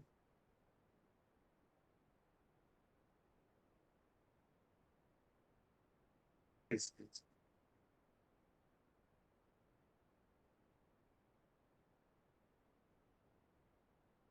Thank you, Dr. Sudhir. No, this atlas that you have made now, do you think this is it, or you think you might want to improve it in some parts or make it even better and more realistic or something? I mean, is there any mind to do a phase 2 of this, or what is the next step? Madam, this is the first step. Basically, this is the reserve assessment. Now, probably, there should be field observations like, explorable, exploitable, all those economically viable, all those levels, those kind of layers we need to build into this. So that has to be taken following this one. Probably it is maybe through different projects, or it may be direct field work for that kind of efforts we have to make for making it as a totally, totality.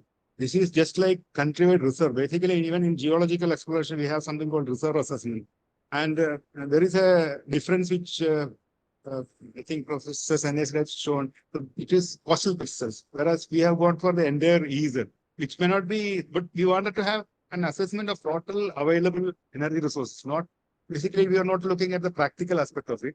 We wanted to have an assessment of this one, which is done by other countries also. Even US has this kind of assessment. What is their potential resources?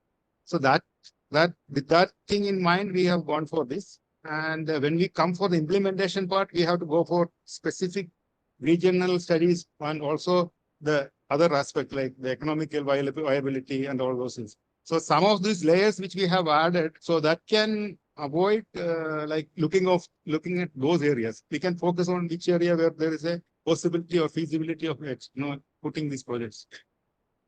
That's what is still there. And also another part what we are doing is the pump storage. Wherever there is a gradient, strong gradient along the coast, where there is a possibility of pumping the seawater during daytime using solar, and at nighttime it can be used for energy production. So those kind of pump storage concept also we are looking where there is a sharp gradient is there. That is another work which we started looking at it in that will maybe another layer in few months into this. Thank you. At the back there. Yeah, please. In presentation, since we are talking about assessment, but then when I looked at your images, there is a wide gap along the coast. Oh, that may be in the OTEC because there is a depth where there is a depth gradient is there. When we have that temperature gradient, for temperature gradient. See, this you figure. are talking about this one, no? Yes, there is a lot of gaps. Because you need to have a depth, the temperature gradient. So it will naturally be at a deeper depth. So remaining all other things, there is no issue with gaps. Right. Okay, again, as you said, this is all based on modeling. Correct. So we need again measurements. Already you have measurements, right? But not along for this kind of resolution. Probably when we go for implementation, project implementation, that time we need to have a local measurement. This is like a broader scale. All over India, to have this much measurements and getting this kind of assessment will be a very huge task. Because so basically, some of these models are assimilating the data. Yeah. So that way observation is going into it's not just a totally model. It has data assimilation into this. That way it's represented. But as you said, it may be it's not going to be easy. Local observation when you go for project implementation. Right. Okay. Yeah. Thank you.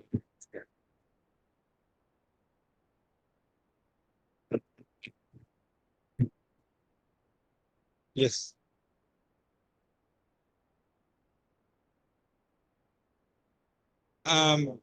Basically, this is what is a hybrid. So the source is here. The energy potential is here. Now, now when we put these layers together, overlay, because in the GIS environment, you can overlay and calculate what is the total energy with tide, wave, whatever permutation combination you want to make. Depending on the available technology, you can do that. So where is the maximum potential in that different combination? It is possible to get from this particular GIS interface. This map. Yeah. Yeah, that would be good if you can prepare that also. Pardon? If you can prepare that also, it will be useful. Solar, wind, yes, together. The information is available. Now, what is the hybrid which we are, whether it is a combination of solar plus wind, solar plus wind, depending on what combination the industry wanted to implement, they can use this interface to add them together and see what is the total potential. Hybrid, the technology can totally extract from this from our region, this region. Once they have that kind of basic assessment, then they can go for a field measurement and then go for further investment into that. This hybrid storage, where is the potential you have? You said, you're going to make a map on hybrid pump storage. Sorry, pump storage. Pump storage. That is still Under preparation. It's not fully ready. We have a coastline where there is a slope more than 30 meter height, and there is enough horizontal spacing where we can build kind of tanks of that kind of storage, where it can be pumped and reverted back to the sea. Vaishag or Some areas like in Vatkala, we have a cliff of the Kerala coast. Some areas will be there like that. Thank you. Was there a question at the very back? Yes. Some.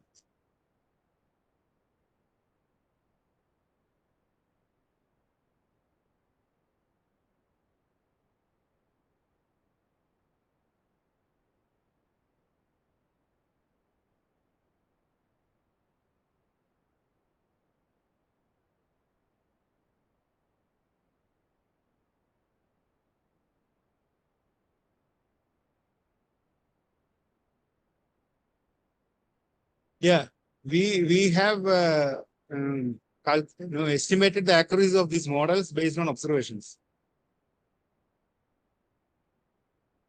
So, I have not presented it in this one. So there is a report which is available in our website as well as it is printed. So there are like errors and all those estimates are given in there for different energy forms. Hello, sir. It was a very beautiful presentation.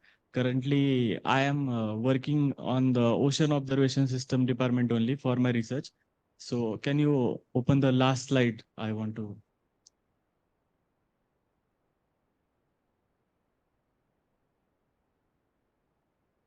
This one? That results, last one, new technologies you mentioned. This one.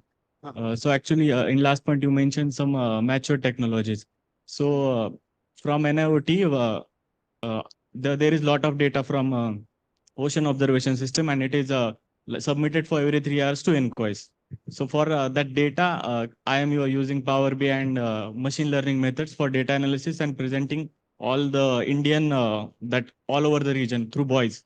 So you mentioned like mature technologies, whatever the results shown and the graphs that you have shown. What kind of technology does ENQUISE use? This mature technology I meant to have. See, earlier I have shown one graph where there is a technological maturity in the first, this one. So this maturity level I was referring to. So with passage of time, different technologies get matured. See, as of today, this is the most mature technology, which is in the demonstration place where many, and as you saw in the other slide, there are already production is there in this from this tidal stream. So that is what I meant by mature, not in the other. Oh, I thought it's tools. Yeah. Okay. Thank you, sir. Thank you, Sudhir. Thank you for your talk. Thank you for the opportunity. Thank you. May I now request Chair to present a memento to Dr. Sudhir Joseph.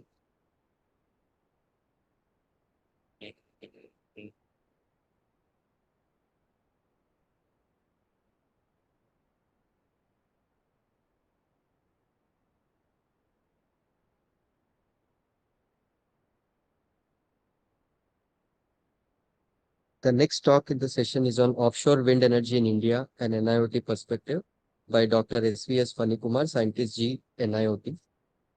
Dr. Fanikumar heads the group on offshore structure and island desalination at NIOT.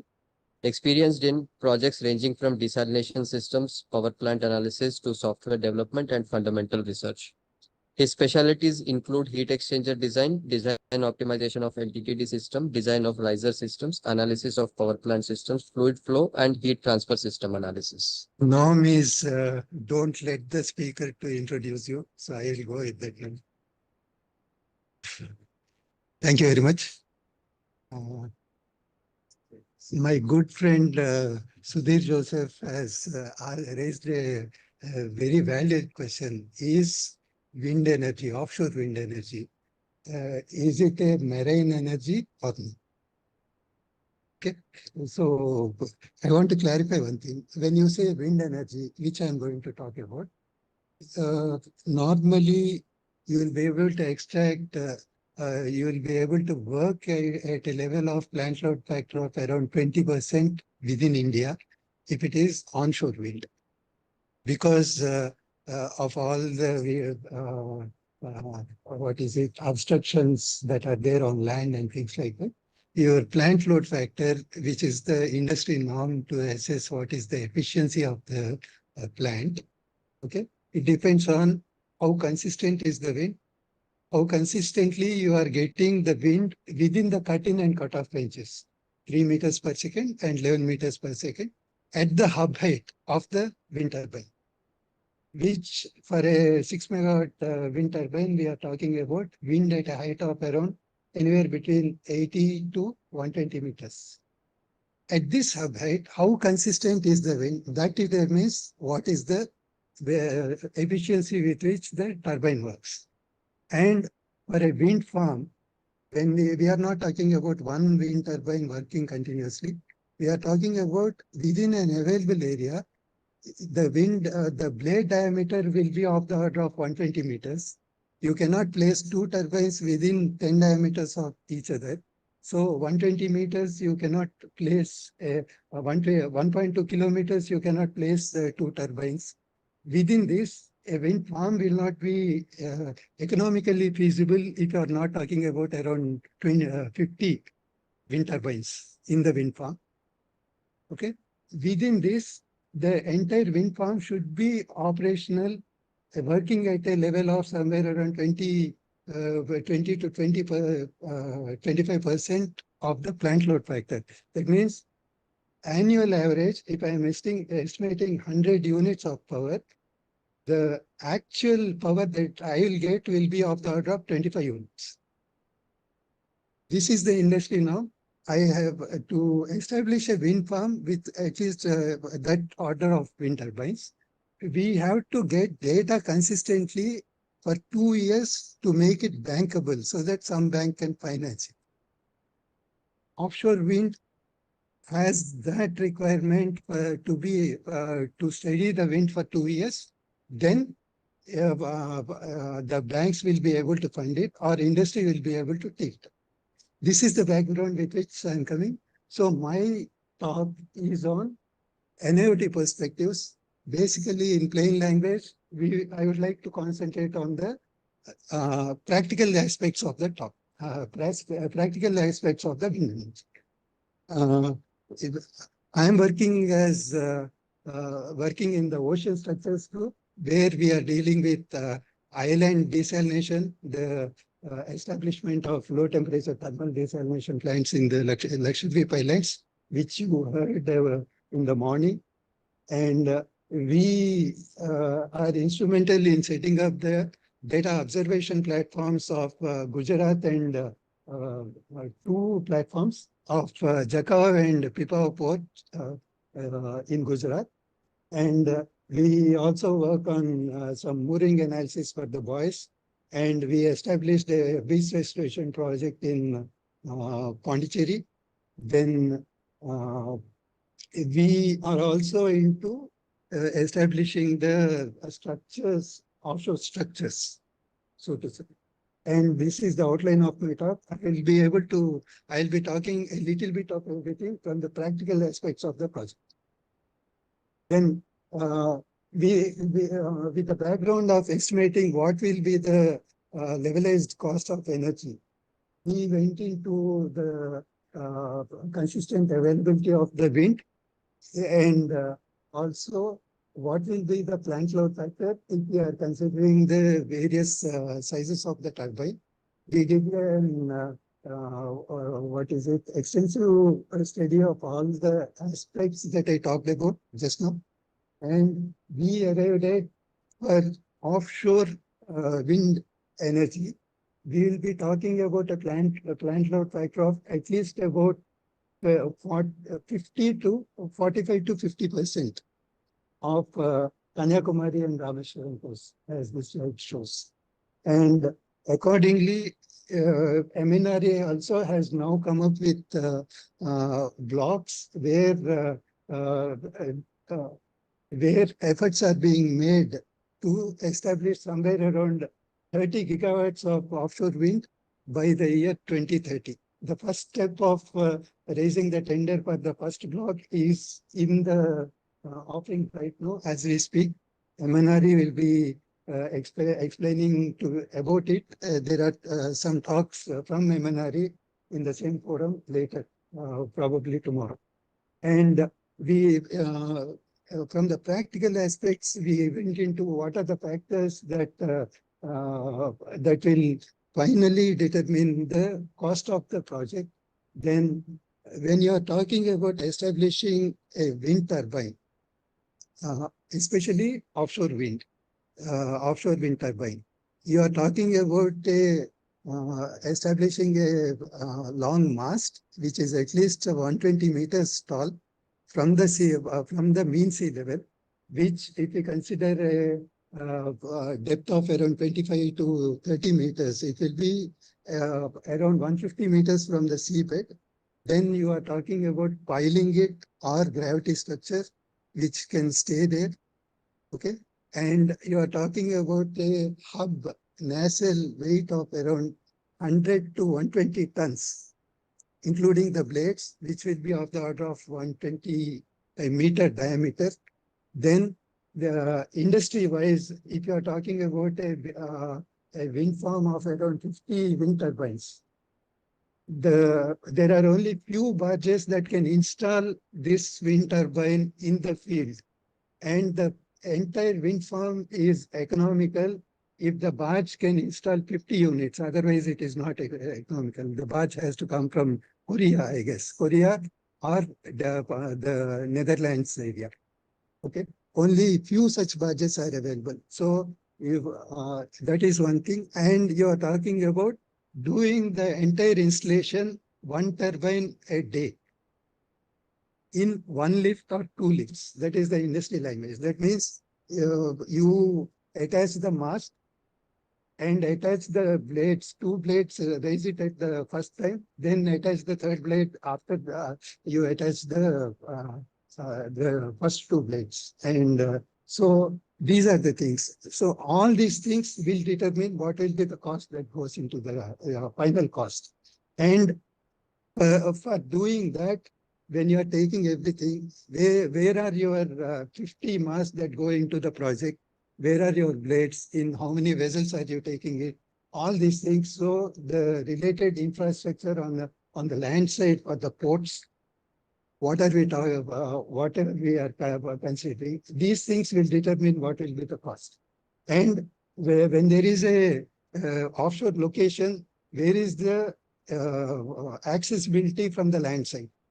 So that you can take all these things like a blade length itself is of the order of 120 meters. You have to transport along the road to the port and then to the from there on the barge to the site and then lift it. So all these things will drive the cost of the project. Then the oceanographic and geotechnical parameters. We are talking about gravity structures. Then if it is gravity, we have to raise the construction, the concrete foundation. Otherwise, if we are talking about piling, what is the geotechnical strength? We have to have some idea about it. Then what will be the structure that goes inside, or how to design that one? What is the soil resistance? All these things are involved. And towards this end, NIOT has worked on the establishment of the data collection platform. When you are talking about establishing a wind turbine, data collection platform is nothing actually, but it is the first step towards the wind turbine, where you are talking about installation of a pile which goes into the soil around 17 to 20 meters in the middle of the sea. You are trying to pile it with a barge, and you are trying to assess what will be the cost of the project.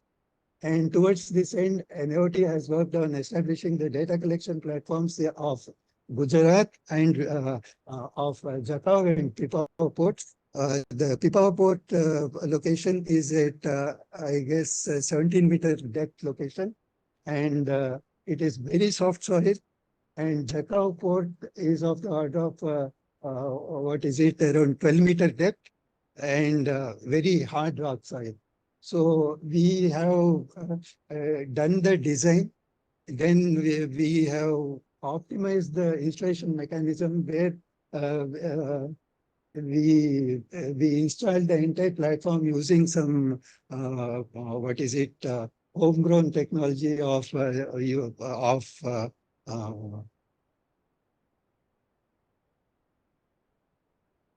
homegrown technology, and where the international market is asking around 12 to 15 crores for installation. We have completed the installation at around 5 crores. And these are the two platforms. And this is the geophysical survey that I am talking about the bathymetry and things like that. We have to do the complete things. We have completed it, and we have done an assessment of the available power, what it is and how it will be increasing. What we have done is based on our wind platform data. We observed that around 22% of wind availability will be increasing if we are going from onshore to offshore. And in terms of electricity generation, it will be amounting to around 40% increase in terms of the electricity generation. Then we have done some extensive study on the levelized cost of energy. And based on our assessment, we identified some levelized cost of energy, but we have to ultimately compare with what are the input costs that the industry perceives. That will determine the cost. Then accordingly, NIDE has now come up with a plan for its wind farm installation tender, where the entire region for wind availability is divided into three regions, where if the measurements are available, then they are going in with viability gap funding formula, where the bidders have to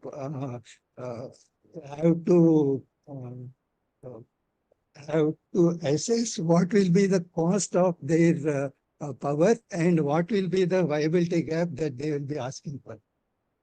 And where there is no wind data, they are giving an option that the bidder can actually establish the setup for assessing the wind, and they will have the first right of refusal when the bidding starts. The third type is where regions have no data, then where some developmental activity has to take care of what is the wind availability, and then the wind farm will be planned. So these are some of the concepts that are going in with the actual wind farm development.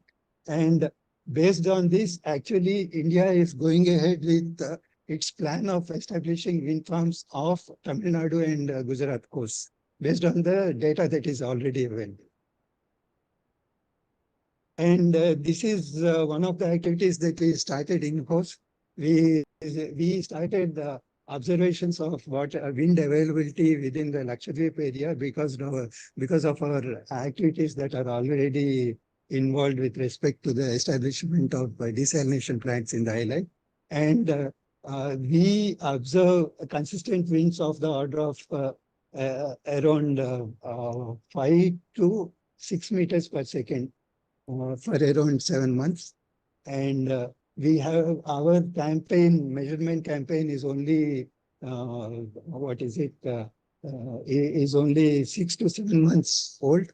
We have to still go some way before we conclude.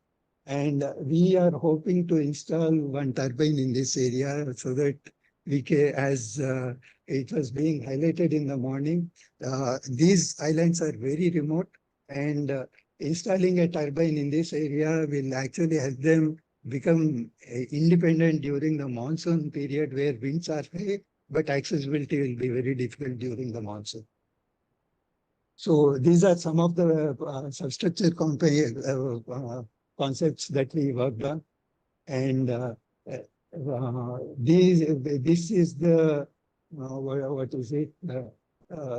these are our inputs based on our substructure concepts studies, where the substructure cost will be of the order of 26% of the overall project cost.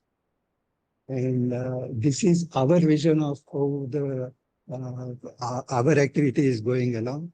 And we want to go into Lakshadweep area where we will be installing turbines of the order of 1 to 2 megawatts. This brings to end of my talk. If you have any questions, I'll be happy to answer.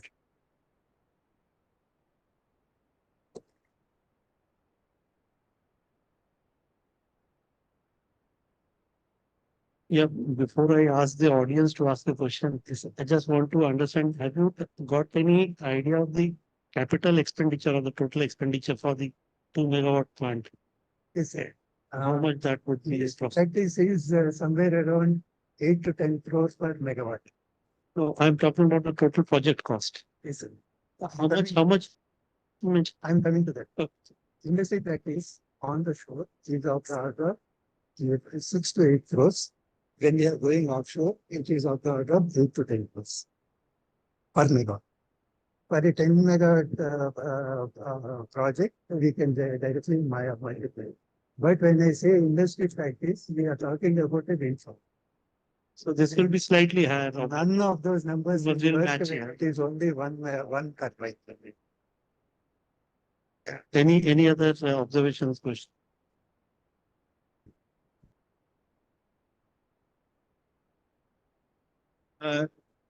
Probably a year back, there was a technology demonstration in an MOES where there was a floating wind turbine was demonstrated, that capability. You were part of that. It was an online kind of meeting.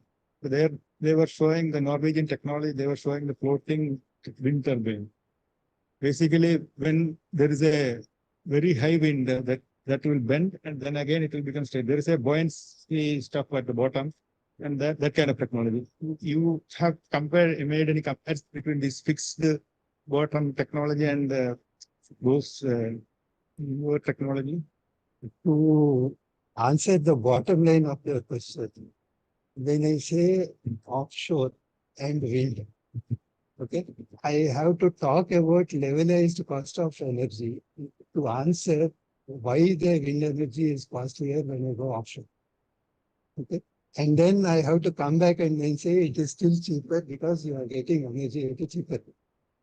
Then that is because you are talking about installing, doing some piling there, installation there, the cost of mobilizing the barge, the cost of establishing the thing. When you are talking about floating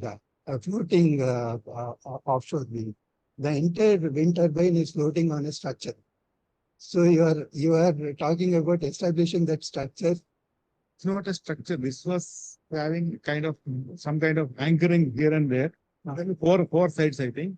And there is a weight at the bottom which makes this turbine on a floating structure. It's not floating. The entire thing is floating. It is having a anchoring there so that it won't move. It is moved. Yes, yeah. But it is still floating. Yes, it is still floating. So I have to be able to sell the same energy at the same cost, make it economical while establishing this floating structure. India, the answer to your question is in bottom line. India doesn't have that much wind energy. Okay, where you can sell that wind energy potential, where you can, after establishing that floating wind, you will not be able to sell it economically. So still the technology has to mature some more years where we bring down the cost, then we can get into floating. Cheaper. As of now, yes. Yeah. Okay. Thanks. As of now, yes.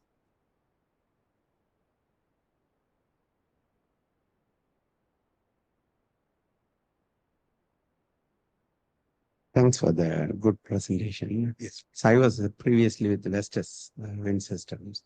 So I appreciate the wind turbines scaling and the cost reductions. There is a year-on-year learning curve of around 15%. So you had shown some remote island and how we could put it will, each wind turbine can definitely suffice like 4,000 homes, like, and when for the energy point of view. But however, the challenge in those type of remote island is lack of installation, cranes and other. So that's the challenge. So in those kind of islands, it would be good to consider self-erecting wind turbines, like kind of hydraulically liftable, so that it doesn't need any external cranes and systems. That's a suggestion I will say. Yeah. Like some of the commercial turbines like Zant and few others are looking into it. So maybe you can consider. Yeah. We will definitely look into that. Yeah. Thank you.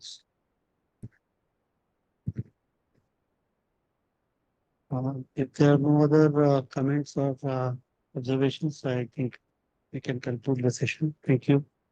Silence.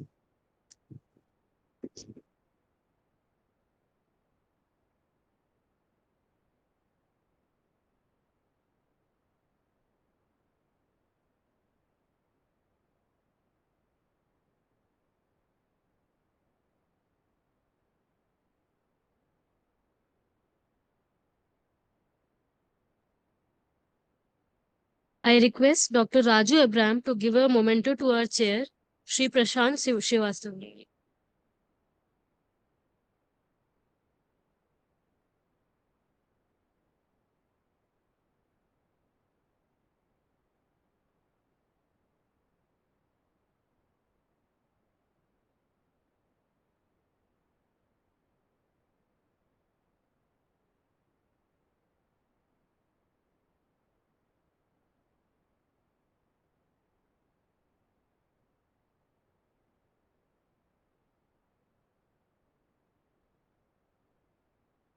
Thank you, sir. Now we will take a short tea break. We will join here again at 4:30 p.m. We will have the poster session from 5 p.m. So I request all the research scholars to be near their posters around 5 p.m. Because the jury will come after that. Thank you.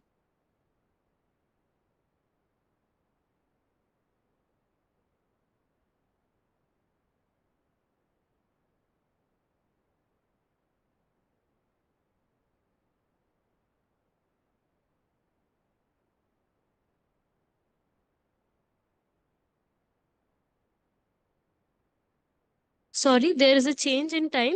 The poster session will start around 5:15 p.m.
again it will keep on pop up with the error.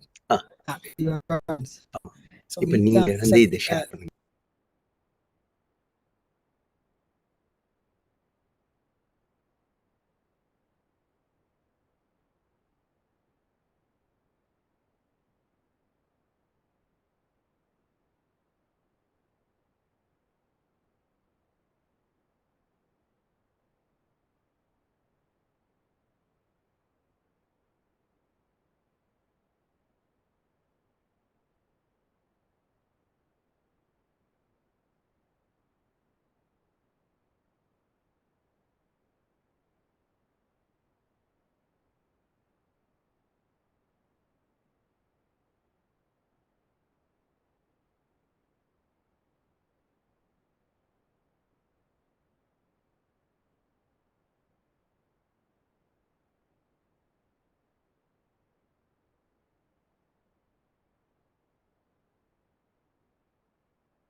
Welcome all for the next part of the session 2. This part of the session will be chaired by Dr. G. Venkatesan, Scientist G, NIOT.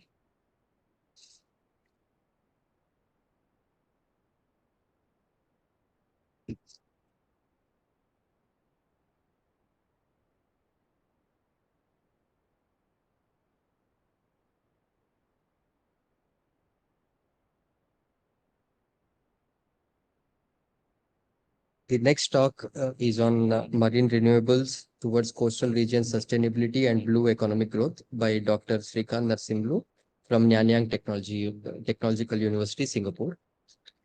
Dr. Shrikant Narasimlu is the Program Director and Principal Research Scientist, Energy Research Institute at NTU. He has more than 25 years of industrial experience, and earlier he was with Vestas Wind Systems as Senior Specialist in the Technology Department. His areas of technical research interests are wind and tidal resource mapping, marine and turbine development, structural health monitoring, and simulation methods. Over to you, sir. Good afternoon, everyone. Thanks for giving this opportunity to share and take part in this excellent event. So I know Dr. Purnima for a long time, and she has been an inspiration in this ocean energy research.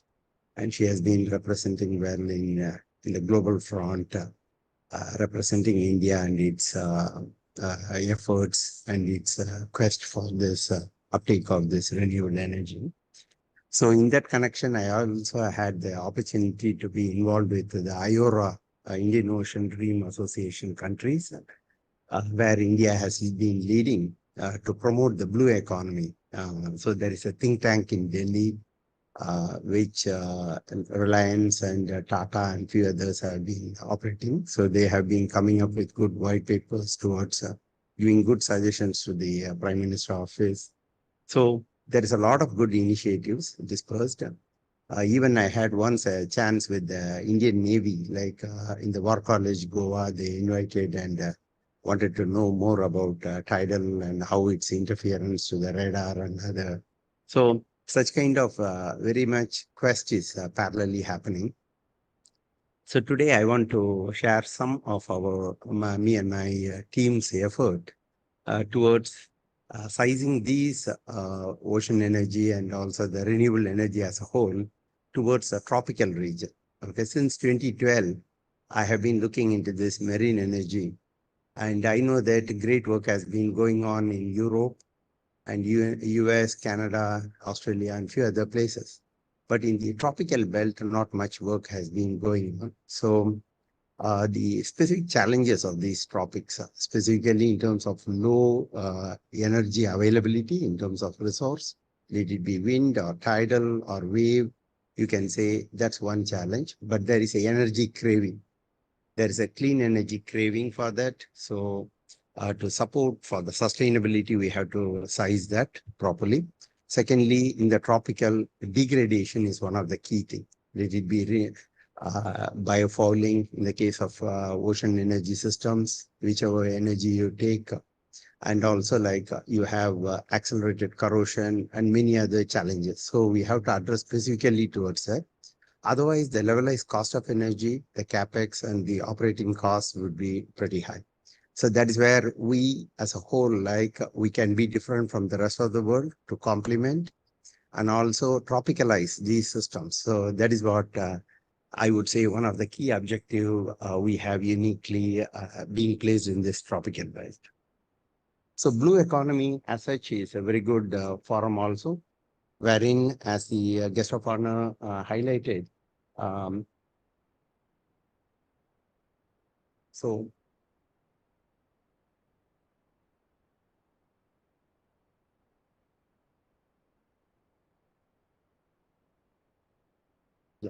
So the blue economy as such is a very promising one, where we see both as a green economy, looking into the renewables, as well as we would like to see as a circular economy with zero waste. So that's what blue economy embraces both, like, and looking at the vast ocean as a kind of a resource without exploiting it, without damaging the ecology. So that is what in a very responsible manner we have to look at. Our institute, very quickly, just in one slide to say, these are the key areas that we look at, renewables, and also like a microgrid, specifically the distributed grid systems, like say virtual power plant or sustainable multi-energy systems, DERMS, distributed energy management systems, where AI techniques are used both in energy forecasting and also load scheduling methods. So these are some of the things that we look at. Parallelly now today, green hydrogen is very much investigated in our institute. And so addressing both health and safety, and also in the offshore conditions, how we can effectively store it.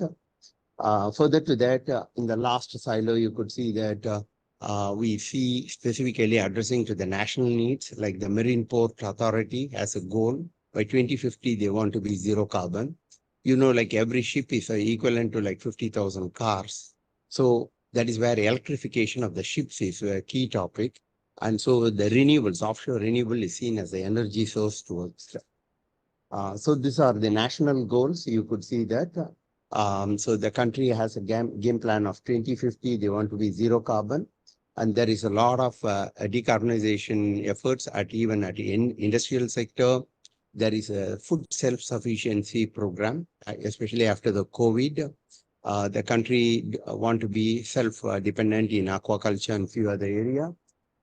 So you also see like there is, because it borrows or buys energy, water, etc. from its neighbor, that's where the self-sufficiency is very keen towards. And so they have a goal, like 30% by 2030, like that they have. And so government funds come with that kind of expectations to meet the national goals. So in a nutshell, like even the whole Southeast Asia has its own challenge. There are around 25,000 islands in this Southeast Asia.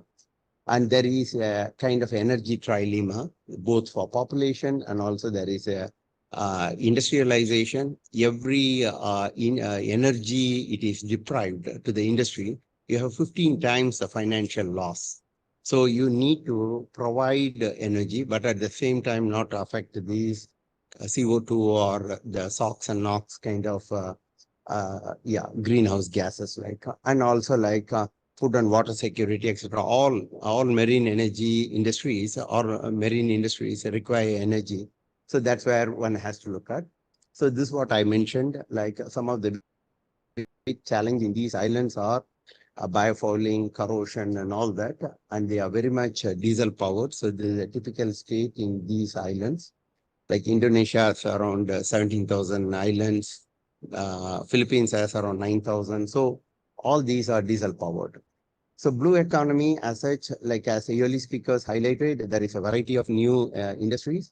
So how are we going to provide energy, clean energy towards that? So you could see in aquaculture, for example, every spilled diesel and other leads to thousands of fishes die. So that's where you have to come up with a clean, floating, renewable energy systems. These are the early adopters of our renewables, I can say. They are ready to buy at a bit higher cost of feed-in tariff, but at the same time, we also can have the early adopter of renewable. So on that basis, we have been taking up islands of Singapore, putting these microgrids with the renewables. And then we demonstrate the certainty of the energy productions. So that is, those are some of the research activities that we do. So here in this slide, you could see that the satellite image clearly shows that in 2000, that high density of tidal power exists. So that is what I was very interested when I joined NTU in around 2011. So so that's where I focused on the tidal, but I want to be different from the rest of the world. So mainly to see to that, because during that time, much of the Europe's effort, etc., is on the seabed mounted tidal turbines, etc. These are huge ones, 3 megawatt systems, Atlantis, Sabella from France, and a few other are quite good designs, but they are seabed mounted. Whereas in Singapore, other area, it's very busy shipping straits and you don't get permission to access the seabed. So that's where I wanted to be very different as a shore-based structure from those support structures, as well as towards a floating type of designs. So here, what we generally do is we set up like a methodology about site assessments and sizing the devices more towards the site and keeping the techno-economics into key decision making. So for example, here, we could see that these islands of Southeast Asia, similar to India and other places, we could see that these islands have quite good rich resources. Like for example, between the islands, you have like a venturi type flow, where the flow gets concentrated and you could see that high concentration of energy exists. And so by knowing those best locations, you have high certainty. The project becomes very bankable. Okay. So we have been deploying both wave riders, ADCP sensors, using some of the existing data like wave gauge data, and also like from the coastal geometry and from the bathymetry informations by doing transect analysis like this. For example, you get the complete flow velocities. And from here, you know, like, for example, you designed a semi-buoyant tidal turbine. You know roughly where to place at this particular transect analysis results. Like, so both in terms of depth and also in terms of location, we perform from the field to the lab, we do the detailed CFD analysis of it. And then that's where this techno-economics you do, annual energy yield, levelized cost of analysis, capacity factor, availability factor, etc. For example, here is a case study in Philippines. For example, if the project developer wanted to put at different sites, you deploy the ADCP, you look at the histogram of the velocity distributions, and then also by capturing the field data, the bathymetry and the other, then you understand where exactly are the best locations. And then with the commercial turbines, power curves, okay? So you can size the turbine, which right turbine will be providing the best techno-economics or the levelized cost of energy. So that's an effort we try to do. Further to that, as part of the OES activity, in the morning, Matthias had shared how OES has been helping in terms of coming up with guidelines and support systems and tools to different countries. So in that one effort was this tidal energy modeling. You know, like DHI's mic software, etc., are quite good, but these are like almost a license of $40,000. So many developing countries cannot afford that. So we international tidal energy researchers came together. And so this is where like Prasad and the stream from NIOT and Professor Balaji and his some of his researchers also have joined in our tidal energy group. So like that, it's an international group. So different teams based on their availability take part. And we come up with, you know, like modeling is art rather than a science. So each researcher has his own logic.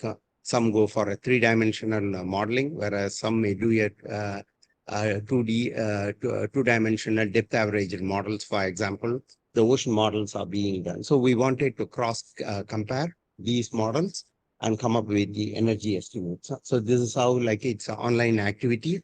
We regularly meet and then we share some of our best practices and our modeling approach, taking one common case study and then we analyze it. So here you could see that, for example, the Alderney race, we took it and we estimated out how is the energy potential at these locations. Because for this, all the necessary coastal geometry, the tidal flow data, etc., everything was available from the field. So that was being used.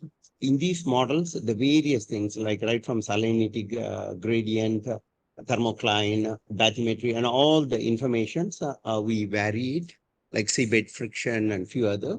And with these different modeling strategies, each group has its own philosophy of modeling. And so this is where like we try to do a cross-case analysis, like a round-robin test, and then we compare. So we are writing these types of caselets, and through the OES platform, we disseminate these informations. So like here are like 5 different models for this Alderney one, and each have its own kind of modeling philosophy.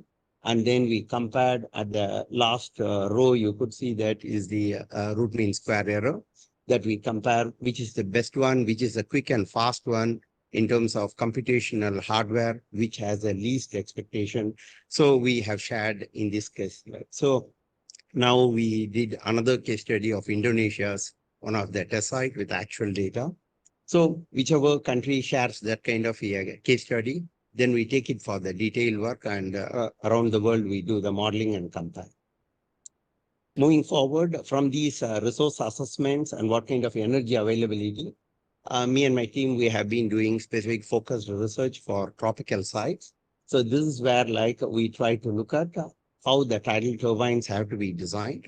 So right from the hydrofoil and also from the materials, etc., we look at. For example, here you could see that our philosophy, instead of very big tidal turbines, you can even make smaller turbines, but with multi-rotor kind of concepts, for example. Secondly, like you can see the conventional tidal turbines, biggest challenge is you can see that during the tide reversal, okay, during the flood and ebb, the water doesn't have energy. But the tidal turbine is expected to make a 180-degree rotation to run in the certain direction. That's why many commercial turbines have challenge when the tide reversal happens. They get stuck, they don't get turned. So this type of problem you can see in the field. So here, what we try to do is come up with bidirectional hydrofoils that instead of yawing towards different tidal flow, it can align just by the thrust force itself, and it can operate, like for example. So second is like we also look at the maximize the lift coefficient of these hydrofoils and also the minimize the drag coefficient here. And also ensure things like cavitation, like the tip erosion and few others do not occur in these blades. Also, the underwater noise is all connected to these trailing edge, then the tip of the blades, what kind of tip speed ratio are we operating, what kind of underwater acoustics we create. So these are part of the environmental impact assessment also, because for example, the underground mammals and like turtles or underwater mammals or like fishes and other, they all use auditory method of communication, reproduction, etc. So if you are conflicting with its frequency, you have challenge. So you ensure that from a detailed CFD coupled field analysis that you do acoustical modeling and then you predict, you know what is the optimum operation and also the effect of the hydrofoil that you chose. So one approach we see is early days people used to use NACA profiles and then the design.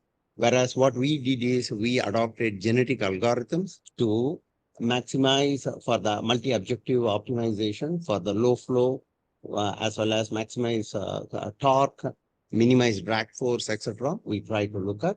And this is where the error profile is nicely optimized with the genetic algorithm. This is one area I can say with this AIS method, etc. We can do that.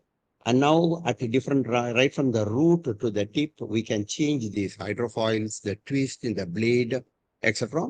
And we can make these blades, especially for larger blades, we can do the right way, like so that it twists and self-corrects, etc. passively.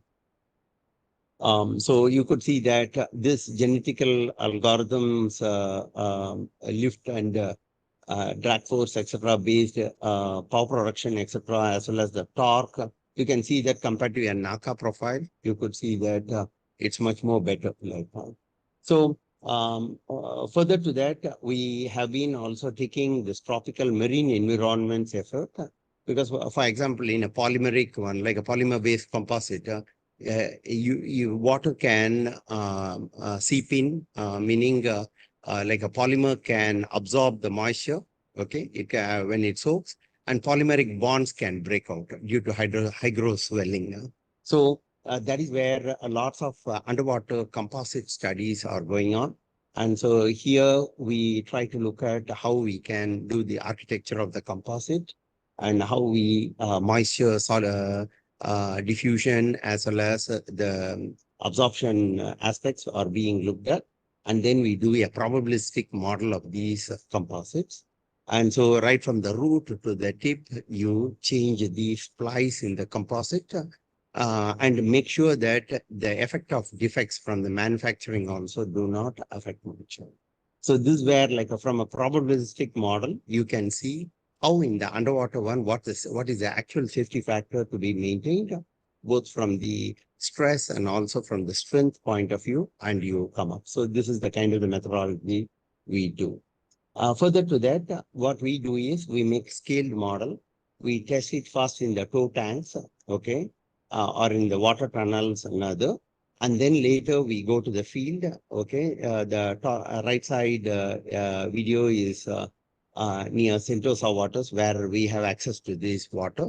And there it's like 11 meter deep. So we have a floating barge, and then we make 1 meter, 2 meter kind of rotors, and we deploy it. So this helps us to have a good credibility of these rotors, and then we take it forward towards that. Okay. Yeah, here you can see we made a 5 kilowatt machine, and we also scaled it towards like a 10 kilowatt one on a floating one near Raffles Lighthouse. And we involved companies like 𝐼𝐀𝐑𝐈𝐍𝐄, an Australian company, and also Blackbird, few other companies who are in the supply chain, in the manufacturing side. And we got everything done as per our design, and then we deployed and tested that. Yeah, moving further, you could see here, this was with a company called Gradient Energy. We did, yeah, so in fact, one of the ex-staff of the Gradient Energy is here, Mr. Taleka. So, so we had a quite good discussion, and the idea was maple seed.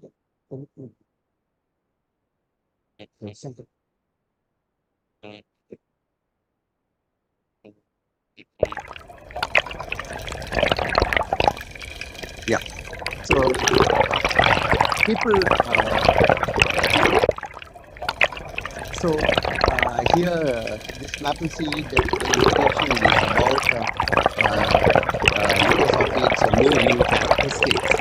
You could see that it flies a longer distance away from the tree. So from there, how in this bio-inspired idea we can take up the rotor blade. So this is where me and my team, we focused, came up with a complete like a drop-down system, like with a drivetrain for it, with gearbox, with bevel gears. And so this was tested at the Sentosa site. We made turbines with a generator connected, and then we evaluated that. Moving forward, what we do from the field also is we bring back that kind of information. So here, for example, it's a motor generator pair. The motor will mimic like a rotor, and then we can do the control studies. Okay, so here we can do hardware in the loops simulations, and fault right through studies and all we can do, and also control algorithms, we can test them in these systems. Further to that, we also had attempted as a floating tidal turbines. Okay, so this is where the idea is, can we have such a tidal turbine? This was the first of its kind in the world, like to have it on a floating barge, but with a self-erecting one, so that easily we can clean the biofouling and other. And also we can tow it and moor it at any particular location. From an island, we can bring back to the mainland, and then we can perform these studies. So that's the idea here. This was done with a 62 kilowatt tidal turbine, and this was demonstrated like that. And there was tow tested for different velocities, and there was seen for its energy generation studies, etc. Yeah. Moving forward very quickly, we also worked on, we have been working on very much on this wind turbines, more for island locations. So here you could see that for a self-start with the low flow conditions, these rotors have been designed, and also aligning well to the wind directions towards yawing it to the right directions, like so feathering it. So that's the focus. The center picture is nothing but this scaled towards a self-erecting wind turbine, but the energy is stored as hydrogen with hybrid with solar plus wind type of a thing, supporting the energy needs of a working quarters, like so. That is what. And additional thing is to this wind turbine, we had put a lightning arrestor larger enough, because at that location, much lightning is being observed. So this turbine is designed for high lightning current. So because during a lightning, it is found like almost like 200 amps of current flows in. So you make sure that it doesn't go through the blade, but rather through, not through the nozzle also, so that the bearings and other in the drivetrain do not get affected in that way. Yeah. So further to that, we had even designed self-erecting wind turbines. Okay, these are like dismantable and packed into the container, and you can go with a pack and go kind of model. This doesn't need any piling or other. This is a reclaimed land in Singapore. The new port is coming there. So that's how like this wind turbine with a low flow characteristics we can have. At the same time, it doesn't need any crane or other. It can self-erect. We even did the same thing here in the bottom left. You can see a vertical axis wind turbine. Vertically, it can take off and then rotate. That type of a design also we demonstrated in this location. Further to that, very quickly, I'll show about floating solar. Here in Singapore, floating solar is one of a big topic because it's right on the equator, Singapore. So rest of the renewables, we are not as much rich enough. So the solar is one of the key areas. So that's where like our team, we focused on the ocean-based solar, whereas our sister institute called Ceres, they did a good job with putting the floating solar on the reservoirs, like without contaminating the drinking water. But our focus is on the ocean one. So this is where with the Sunseap and few other companies, 5 megawatt of floating solar was put. So you could see, while this is a floating solar with SimCorp, a company, previously was oil and gas, but now very much into renewables. So so this has been put at the Tenga Reservoir, for example. So this photo, you could see like me and my team, we investigate the kind of the defects in these floating solar, how biofouling, corrosion and all that, all these parts get affected, etc.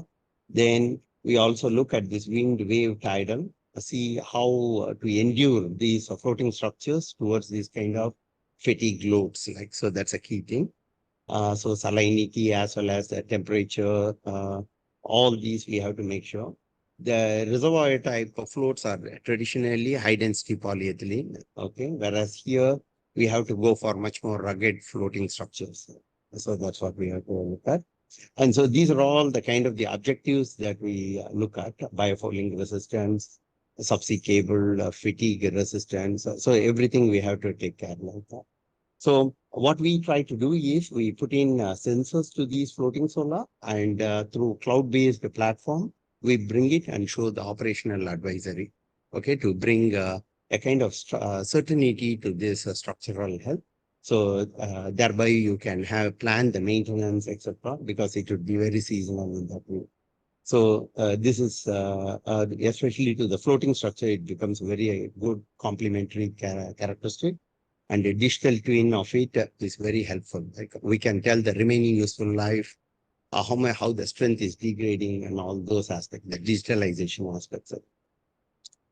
Especially to the biofouling and the other, we have been looking in, and we have come up with anti-fouling paints that are marine safe, because the IMO, the International Maritime Organization, is very keen about marine safe coating.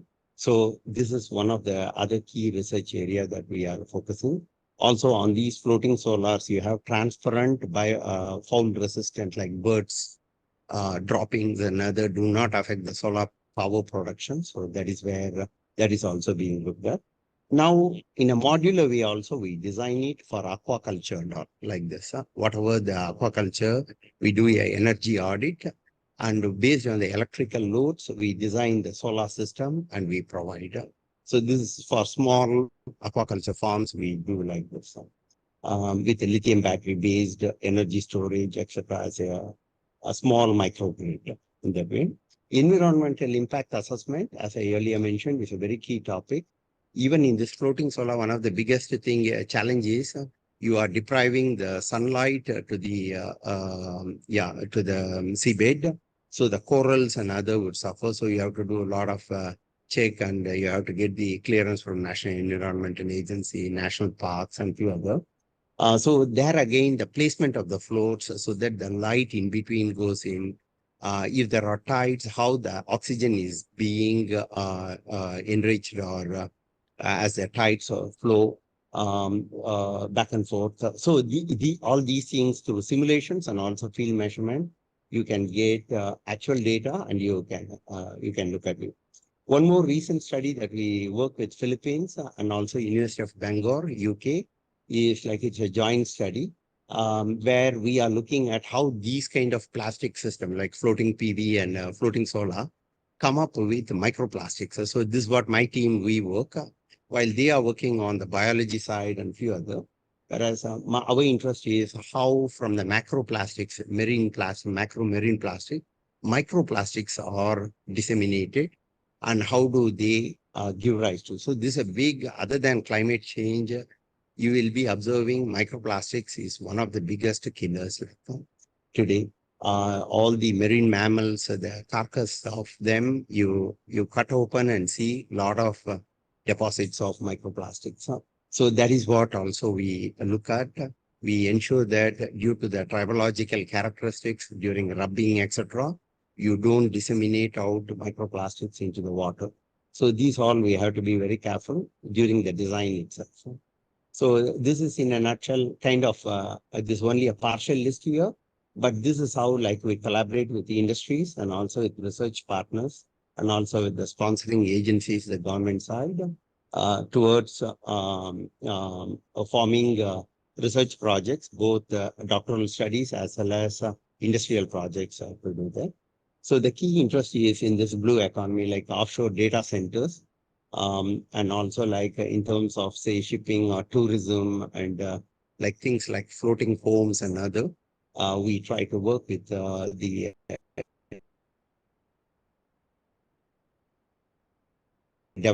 developers and they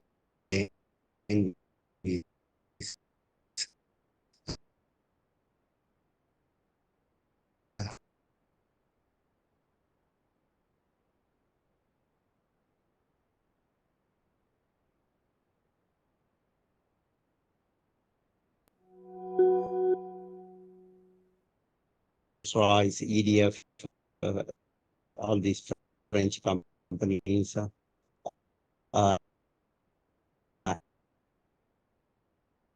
as well as a few others, they are all part of it.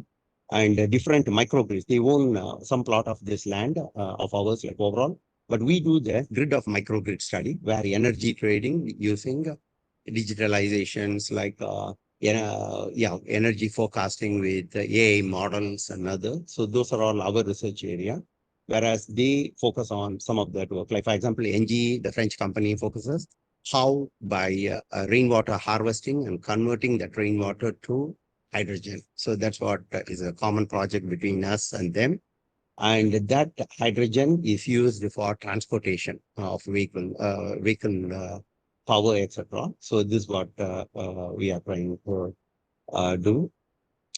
Moving forward, for these kind of industries, our approach is this hybridization, as was rightly pointed out by the early speakers. So what we are trying to see is how by combining these energies, both AC and DC sources, you can have with nowadays with better power electronics. So what we are working with is like silicon carbide based devices. Conventional ones are silicon based, but we work on silicon carbide based power electronics, which are very rugged enough. Thermally, they can stand much more heat. The thermal management is pretty, we can keep it low. And so these are some of the ongoing. Okay. So in summary, we believe in these offshore renewables as such, and especially islands. Since 2012, I have been advocating islands as one of the key topics. Even to OES, I first pitched in ICOE in Canada in 2013. I went and talked, promoted about islands as the adopters. Like in the innovation gap, in the Rogers innovation gap, you will see the early adopter is the key thing. So that's where, because the levelized cost of energy is almost like $1 per kilowatt hour. Okay, where especially in the typhoon hit time, in Philippines and other, the diesel cost, all because of the logistics and other. So they are the most eager one to adopt. So if we address to them, and exactly like NIOT has been in similar thoughts, promoting the VOTEC and other to Lakshadweep and other. So globally, you could see that this has given the kind of the good notion that even like Korea, Jeju Islands or China and few others all have their own fair share of islands. All are looking now that as the best one. Never in their earlier thing, islands was a key topic. Even France is looking at some of the islands in Martinique, in the Caribbean islands. So there again, like VOTEC of a 10 megawatt floating system was being looked at. No doubt, like COVID disrupted much of the plans like to countries, but I'm sure things will come back. And as such, this technology is very much closer. It has a lot of similarity to the oil and gas. And so I'm sure the people in that field can be retrained to this. And that's our job as researchers and applied practitioners to come up with those training programs and other, not only just build the system. The other barriers to adoption is lack of skill, skilled manpower, supply chain, and few others. So that's why on one side, we have to promote startups and tweak the earlier oil and gas companies towards marine renewable. Secondly, we have to also do this type of training right from the IIT type of institutions towards the industry need, rather than pure academicians. They have to be very applied in nature. So this way, I think the technology, they will be the ambassadors of the technology and the product development when they join a company to spearhead the R&D activities, etc. Yeah. Thank you. Thanks for this opportunity. Yeah.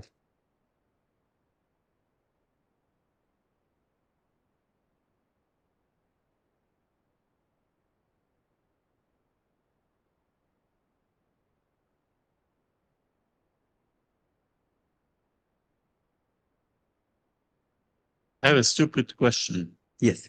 From your photo, we see there's a lot of space on land. So what do you gain by putting floating solar panels at sea with all the complication and problems? Yes, that's a good question. Singapore is a island state. When you want to compare Singapore to India, like it's not just the size of Bangalore.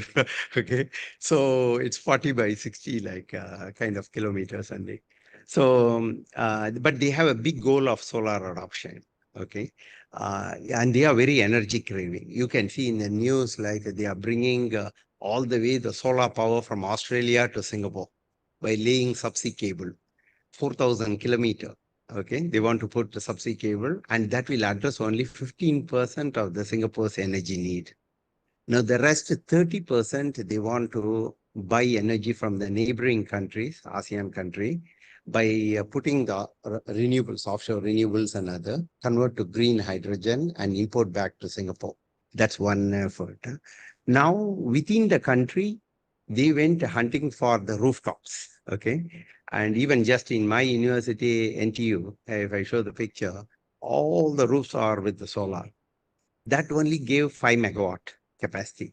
And they are pushing again 5 more megawatts should go in. So in fact, I have been designing some novel road solars, okay, where solar can be put on the road, but still should meet this kind of activities itself is not able to meet not even 50% of the goal. So that's where reservoirs were the next target, to put floating solar on the reservoir to prevent the transpiration of the water. That was not enough still. So now we are venturing into the ocean, especially the ocean. The 3 to 5 meter water depth is not well utilized throughout, especially in islands and all. So why not that 3 to 5 meter water depth? Because the shipping industry don't use it. Okay, so we can use it for aquaculture, like floating aquaculture, to need so that it will give revenue and help create jobs, like you see. That is the thing, but that needs power. So then now this floating solar can complement to that. That's how it started. Now we see that 5 megawatt, 10 megawatt we can do. Now, in fact, like we have earmarked one government project near Raffles Lighthouse, 30 hectare of ocean space is marked out, and there floating solar coupled with the tidal turbines is going to be put. Now, this is going to power the electric harbor crafts.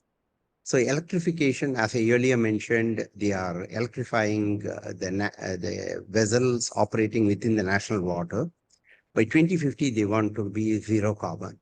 So there is a quite good number of projects towards electrification of these diesel boat into non-electric boats.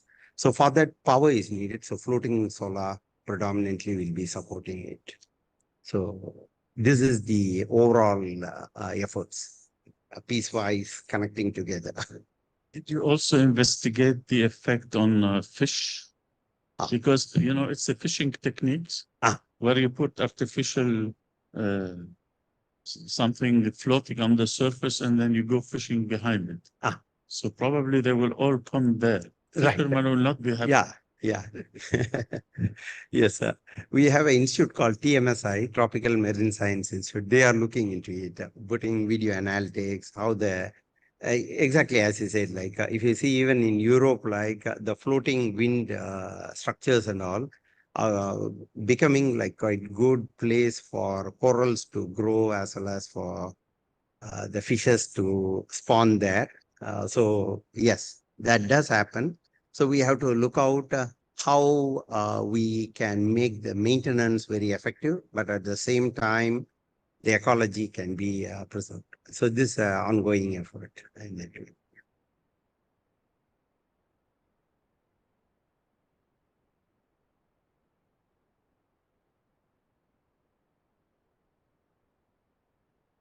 It was very interesting to hear about the floating solar. Yeah, I have one or two questions. One is bifacial panels did you try?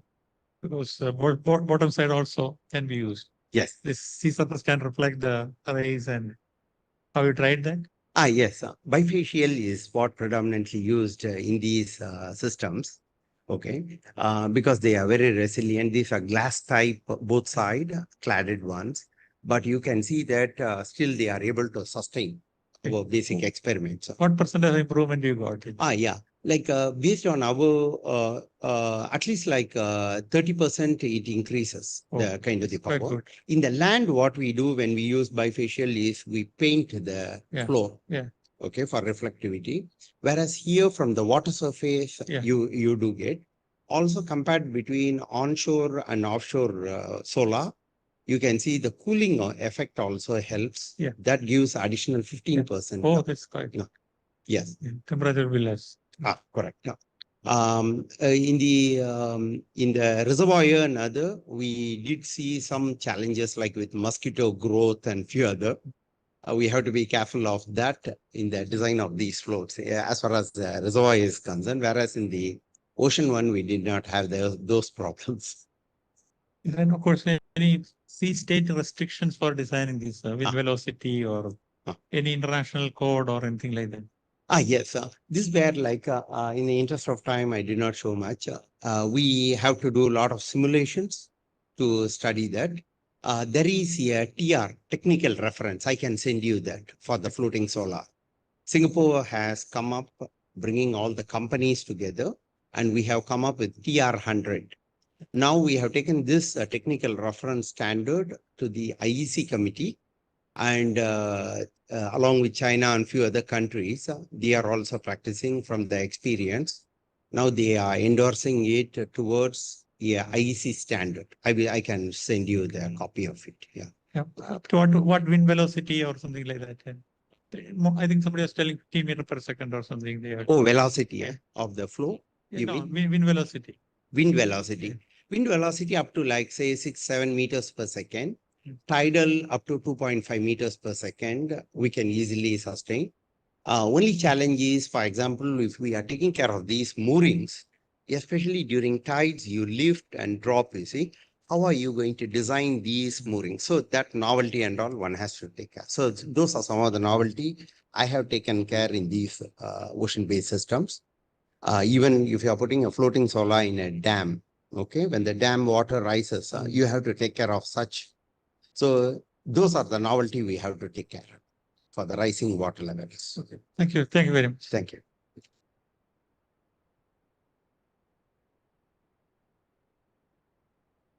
Yeah, that's a big Sir, point. and after the life is over, what you are going to do with the solar panel? Is it reusable? How you are disposing it? Yes, you are absolutely right. Because from a circular economy point of view, solar panel as well as lithium batteries, recyclability is one of the key things. And we are working on that. For example, these silicon solar cells are high pure silicon. It has, after you ball mill it and reuse, you find that there are other good applications. So there are some of the efforts going on from a research point of view. Thank you, sir. Thank you very much. Very useful information. Yeah. May I request Chair to present a memento to Dr. Srikanth?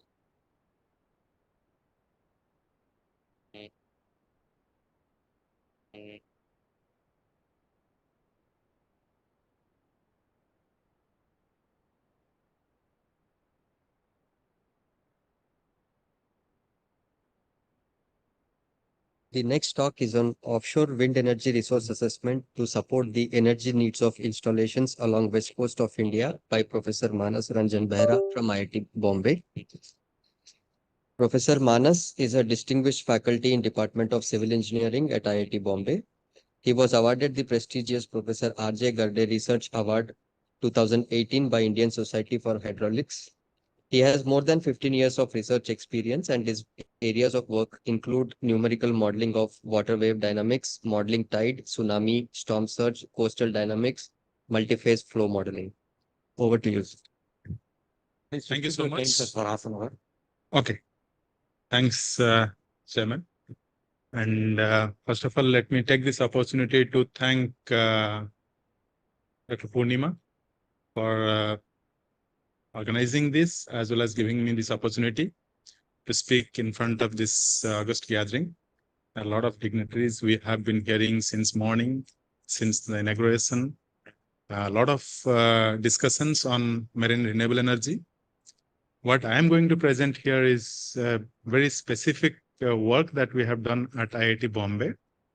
Before I start this presentation, I take this opportunity to thank ONGC, who have given this, ONGC has given this project to us. And during this presentation, I will try to present some of the sites, some of the details, but many of the details I will possibly skip, or I will not be able to present. But overall, I'll still make sure that you get a sense of the work that has been done and the reason why this project was carried out. Now, if you look at the title, I have specifically mentioned the energy needs of installations along west coast of India. So now there are many installations in the offshore region, which ONGC has and many other organizations have. So they need power inputs. And sometimes their power requirement is not so high. So we are not talking about very large scale, massive marine energy generating installations or marine energy generating units. So they could be very small. They could be in terms of tens of kilowatts or maybe less than that sometimes. But these are crucial because these units have been using the fossil fuel for their energy needs on a daily basis. So if there can be some support so they can actually contribute in a long run. And this is not one installation. There are several hundreds of units of installations like that in the offshore region. And it is not only sufficing the need of those installations, it is actually reducing this power which is being supplied to those installations. They also need to be supplied from some source to that place.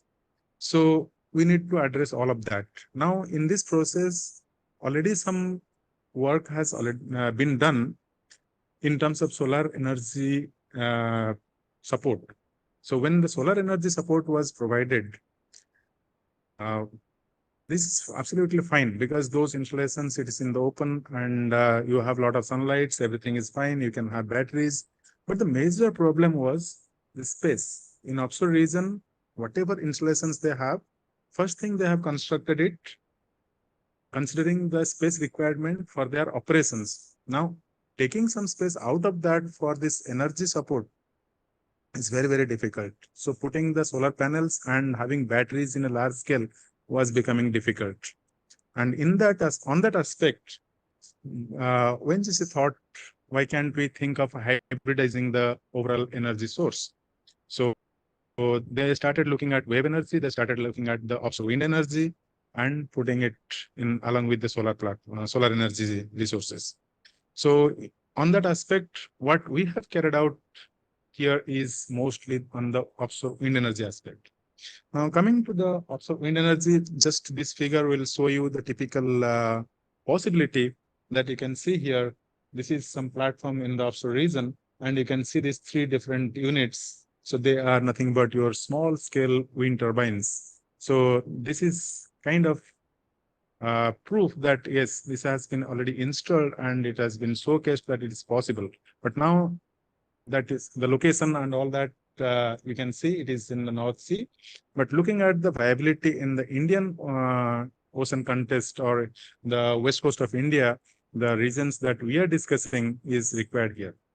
So in this context, what was our focus was to look at the resource assessment of wind power potential in those regions and evaluating the device which is going to be implementable for this kind of installations.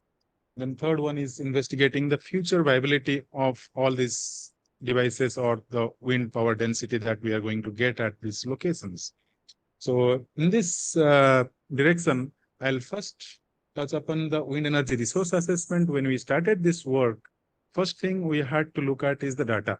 So the evaluation will start what data we have. So we started looking at the data sources. We had to check the quality of the data. Then we had some monitoring masts at certain locations which were used for validation of those data. And then looking at the potential wind energy density or creating the potential wind energy maps for that region and then evaluating its viability. So once that resource is assessed, then we moved on to select the device. So selecting a device is not a difficult task. We have so many devices we can actually easily identify. But the difficulty in selecting a device lies, we should find it which is fabricated and available in India. So then we had to narrow down or zero down on various specific devices which are of the required size and of the required specifications that we are looking for. And they should be able to install on the platforms that we are looking at. So in this process, we obviously looked at started with the data sources. When we looked at data sources, we had various options. One is, first of all, it is in situ data. Some of the measurements that are available at different weather stations and buoys that are installed in the ocean. Then we also have data from satellites. We have data from reanalysis data sets. And then when we are looking at the futuristic analysis, we will obviously rely on the climate model data or climate model outputs. So I'll come to the climate model output at the end. But before that, in the beginning, what we started with is the reanalysis data. The reason is we are analyzing for the region. So when we are looking at the spatial analysis, obviously we need spatial data. We have 2 options, either satellite or reanalysis data. So satellite data, we can get the wind data, but again, the question is whether we have continuous data at the locations or the regions that we are looking at. So most reliable or most used data that we found is the reanalysis data. And in this case, what we have used is the ERA data or ECMWF derived ERA 5 data that we have used. And further to that, we did a quality check. So quality check, as I said, we did it with the in situ observations at different locations. And several research has already been carried out and showcased that the 𝐈5 data is good enough for the reason that we are discussing, or especially the Indian Ocean regions. And we also cross-checked with certain locations along the sites or around the sites to ensure that yes, at those sites also this analysis is actually, or the data that we are using is quite good enough. So now I'll not anyway talk about this. NIoT and researchers here are very well aware of these different techniques. But what I will quickly go on to show that, okay, we have some potential wind energy maps which are already there. And if we see the wind power classification, and we have different classifications that are shown here, it is shown that this area, what we have very high wind power. But if you look at the west coast, you do not have that high, but it is something in a good moderate wind power density. But even then, when we are talking about our requirement, we are not looking at also very high requirements. Our requirement is also a small scale requirement. So that way we can still assess and use this wind energy and make it available for the requirements. So these are typical turbines that we also looked at. We looked at various horizontal axis wind turbines, vertical axis wind turbines, different sizes, scales, and finally we arrived at some typical size for our required wind power density. I'll again talk about those final devices at a later stage. Now coming to the domain that we looked at, we focused on along the west coast of India, especially in the region where most of these platforms are present. So typically 3 regions we focused. One is this basin or Tapi regions. One is MHN platforms regions, and then another is called Nilam region. So there are different regions which are classified for various oil exploration platforms. And along those regions, we also focused our study. So when we looked at, we took the data from 𝐈5, and as you can see here, the 𝐈5 data is taken here, and then some comparison has been done with the observation at certain platform locations. That is basically field observations obtained from the from ONGC. So we compared the data, and it can be seen that 𝐈5 is giving good comparison, although there are certain differences when we are looking at the hourly scale variation.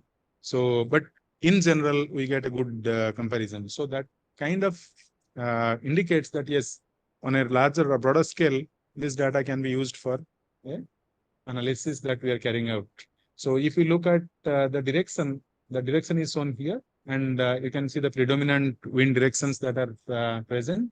And when we looked at the scatter plot and its correlation, we can see it's scattered, but more or less we find it's very good correlated with the 𝐈5 data, and that direction is also more or less defined here. As we can see, it is all cluttered around 0 or maybe minus, not minus, I would say around 300 degrees to maybe 50-60 degrees. So that zone is the one where your winds are mostly varying.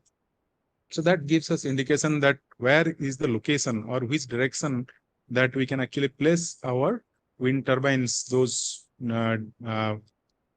specific or modular wind turbines at different sites of those platforms, so that maximum energy can be harvested. So this is some analysis that we carried out for long-term wind speed climatology, or you can say we considered several years of data from 𝐈5 and analyzed them to understand how the wind speeds are varying over a large period of time, so that we get a kind of long-term mean, and that will give us the kind of idea what is the typical power that will be available. Again, what we are discussing here based on the historical data. Our project is going to be for future, but our analysis is based on the historical data. So once we look at that, this data is showing you the monthly mean of wind speed at some platform starting from 1993 to 2022. So almost you have close to 30 years of data. And once we look at the annual mean, you can see when we look at the monthly mean, our values are varying from 0 to 12 meter per second. But when we look at annual mean, it is all averaged out, and what we get is maybe around 5 meter per second. So 4.5 to 5 meter per second. So for an overall understanding, annual mean is okay. But when we are actually evaluating the exact wind power density, then it is better to go for higher resolution data and do the analysis, because long-term mean is going to filter out a lot of wind speeds that is not going to really give us the actual picture. And to be very specific, monthly mean data is also not sufficient to analyze or evaluate the wind power density. What we have observed, I will show you in a couple of slides, that hourly data is something that we should actually look at. But most of the times what happens, you don't get hourly data. There will be a lot of data gaps and problems. So what finally we ended up doing is 3 hourly data that we have used for this analysis. But at least somebody should go to daily data. If not, you won't have hourly data. All that is not available, but at least you should consider daily data. So looking at this, as I have already mentioned, there is a difference between the daily mean and monthly mean and the annual mean. So further, what we did, we calculated the wind power density, wind speed and wind power density at different hub heights. So this is what is very, very important for us, because eventually the wind turbines are going to be installed at different heights.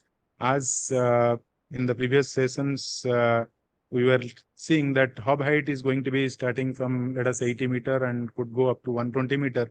But in this case, it is not that. The hub height is going to be decided by the platforms, because if the platform height is fixed at, let us say, 20 meters or 30 meters above the mean sea level, then your device is going to be fixed almost at those levels. So we are not going to reach up to the height of 80 meters and 120 meters. So our wind power or wind speed is not of that strength what we are going to expect at 80 and 120 meters. So the wind atlas, which have been already prepared and available, may not be directly useful, but we need to reevaluate for the specific locations. If you look at this, we have taken the climatological time series of wind speeds at different hub heights at a particular site. And for that, the hub height is considered as 10 meter, 40 meter. So 10 meter is something we have taken because most of the wind speeds or the reanalysis data is available at those heights. So that is what we have taken. But further, we have gone up to 40 meter, 60 meter, 80 meter, 100 meter. So 40 meter is something that is considered because most of this height of this platforms, what we have obtained, the data that was given is close to 40 meters. Now, having this information, you can see for 40 meters, you get the wind speed of, let us say, 5.5 to 6 meters. And it is not actually reaching the 100 meter height where you get wind speed of, let us say, 6 to 6.5 meters.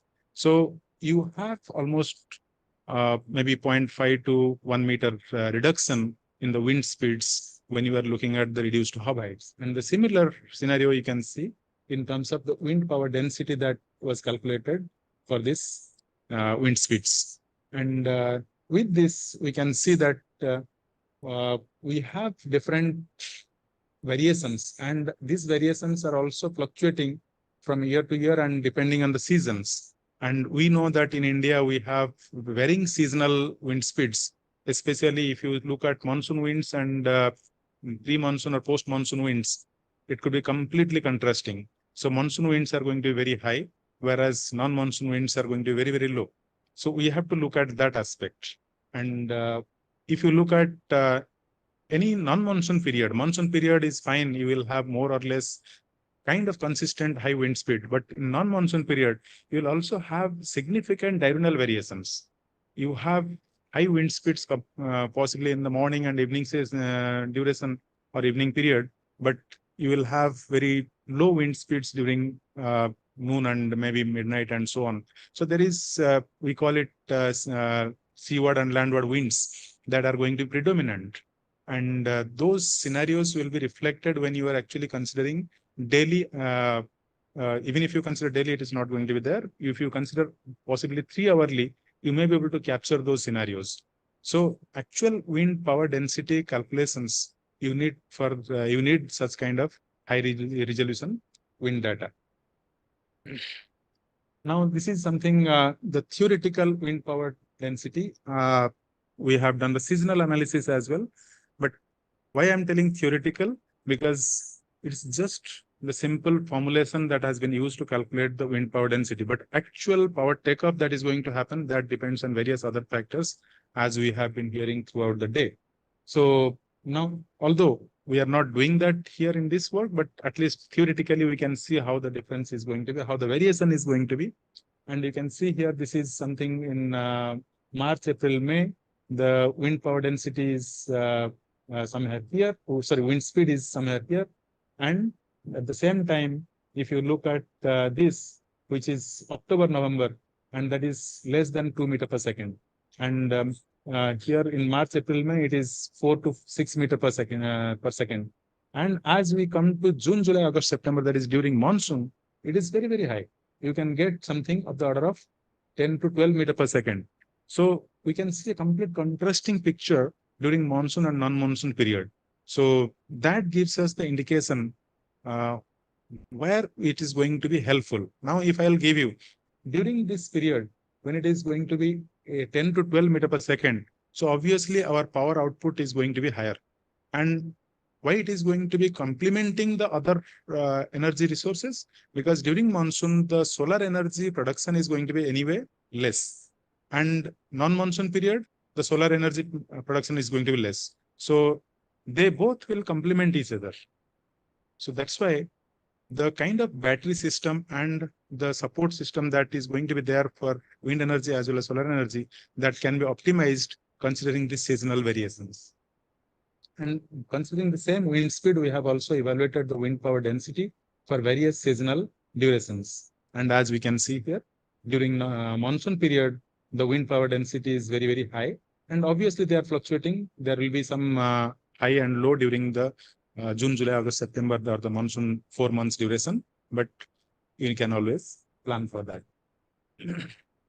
So now, having analyzed the wind power density available for various platform locations, now we moved on to assess the devices that are available. So if you can see here, we assessed various horizontal axis wind turbines. We also assessed various vertical axis wind turbines. And this is the standard plot or standard graph that you might have seen earlier in many places. So as we know that as the wind turbine height or the rotor diameter increases, the power output is going to increase. But when we are talking about rotor diameter, it is mostly applicable for horizontal axis wind turbines.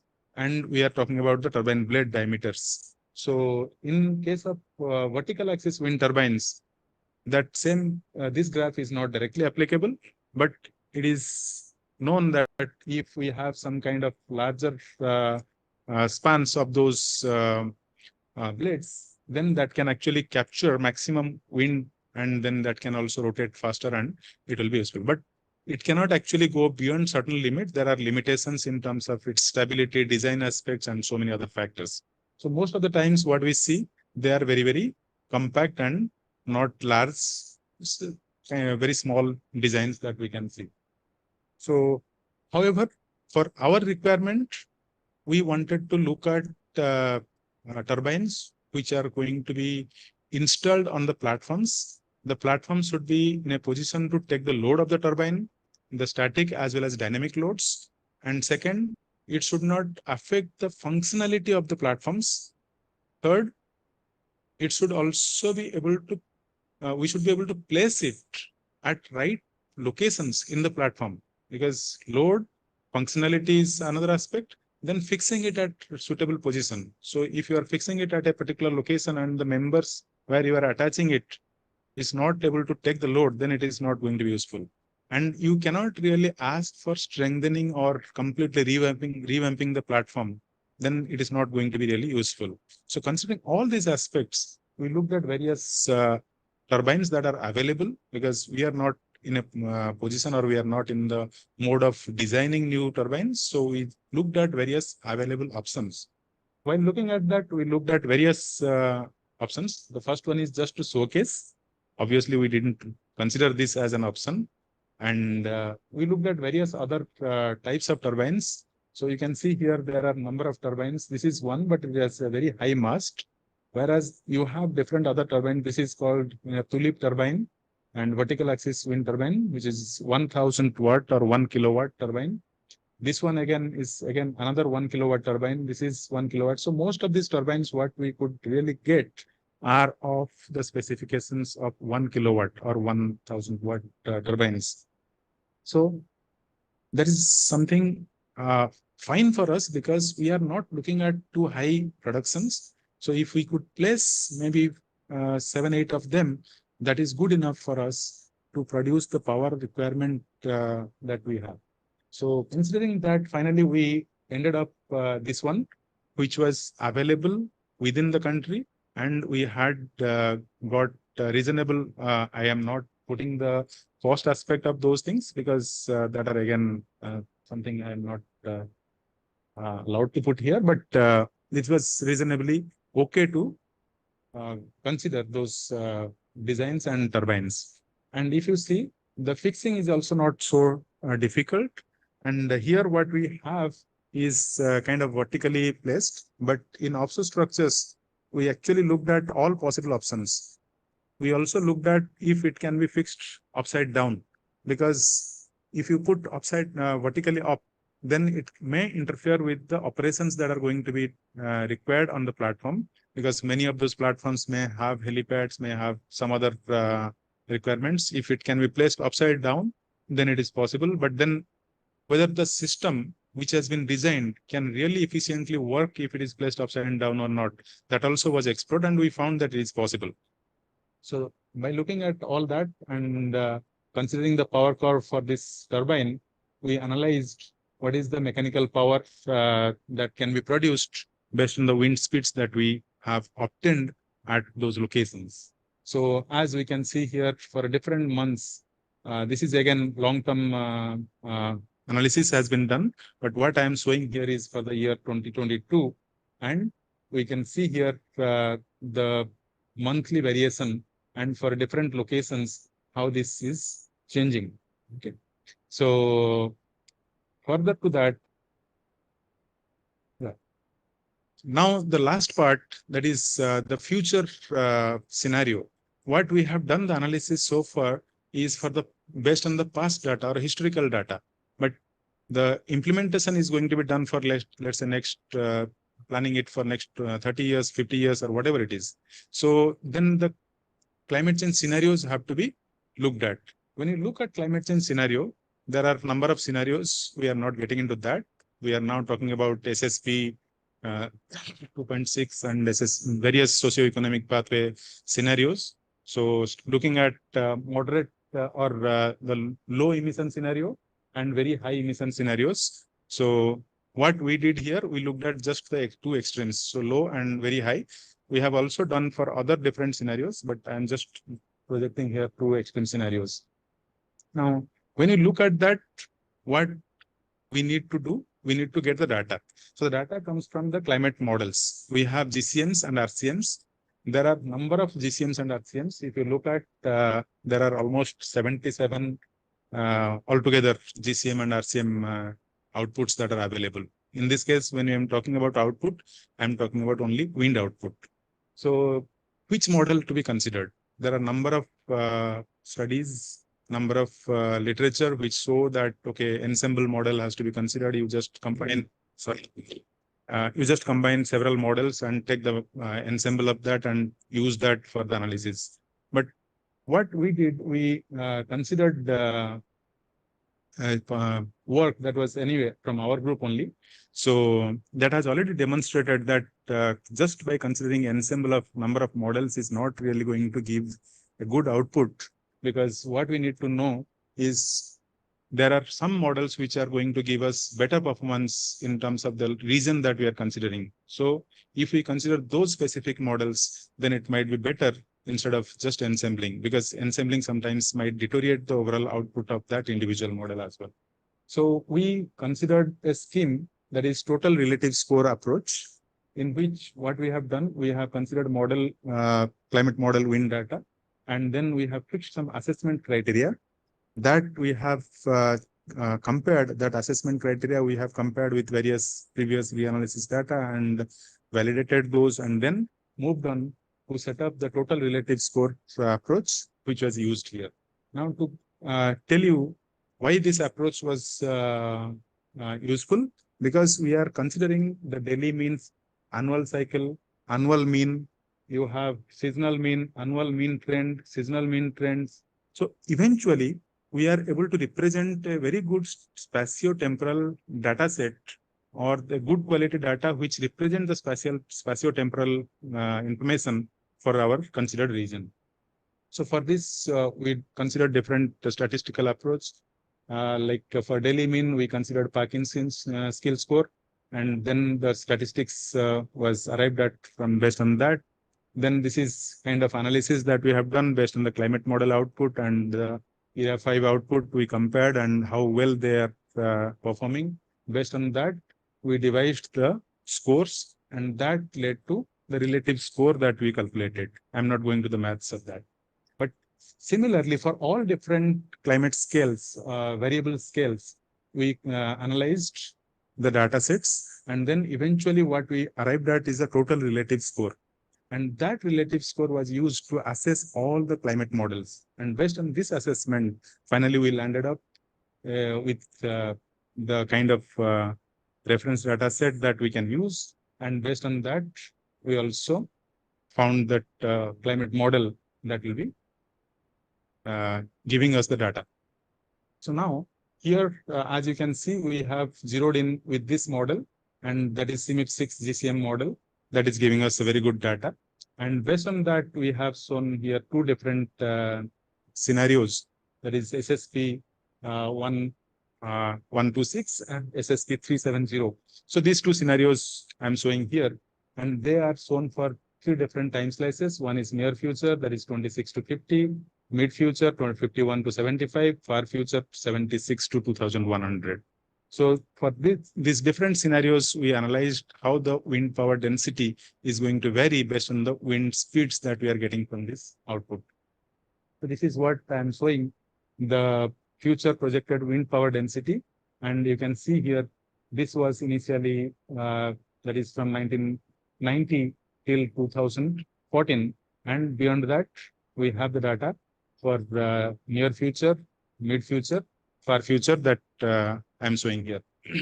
And based on that, what we calculated at these three regions, how the changes are going to take place. And as you can see, we see some drop in terms of wind power density. So usually anyone will expect that with temperature rise, the wind speed will increase, and we will possibly get higher power, but it's not necessarily true for every location. So for these reasons, what we have seen that for MHN region, where we see slight increase for some scenarios, but whereas for other scenarios, other locations, it is actually dropping. So overall, what we can see from this work that the study confirms significant wind energy potential along the west coast of India for supporting this offshore installations. When I'm using the word significant, I'm using it with a caution that yes, it is significant for the requirements that we are talking, but and similarly, theoretical wind power density calculations are also viable.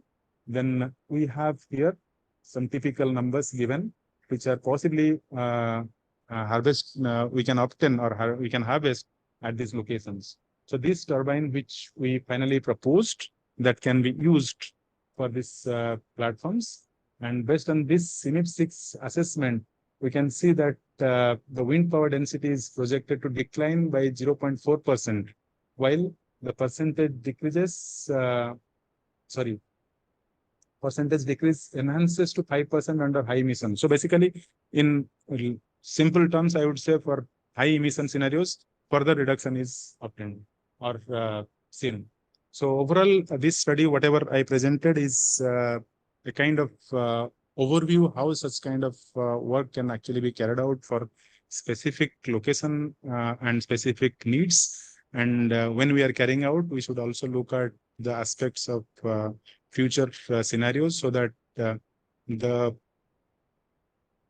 players who are going to invest, they should be aware what is going to happen. If we cannot say that, okay, it's going to give this much power all through for 30 years.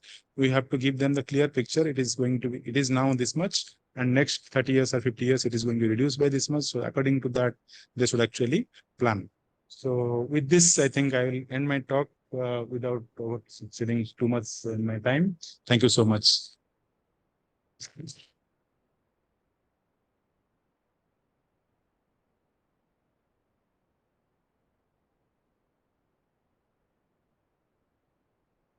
Either it was too clear or there is nothing I could express. Yes, ma'am.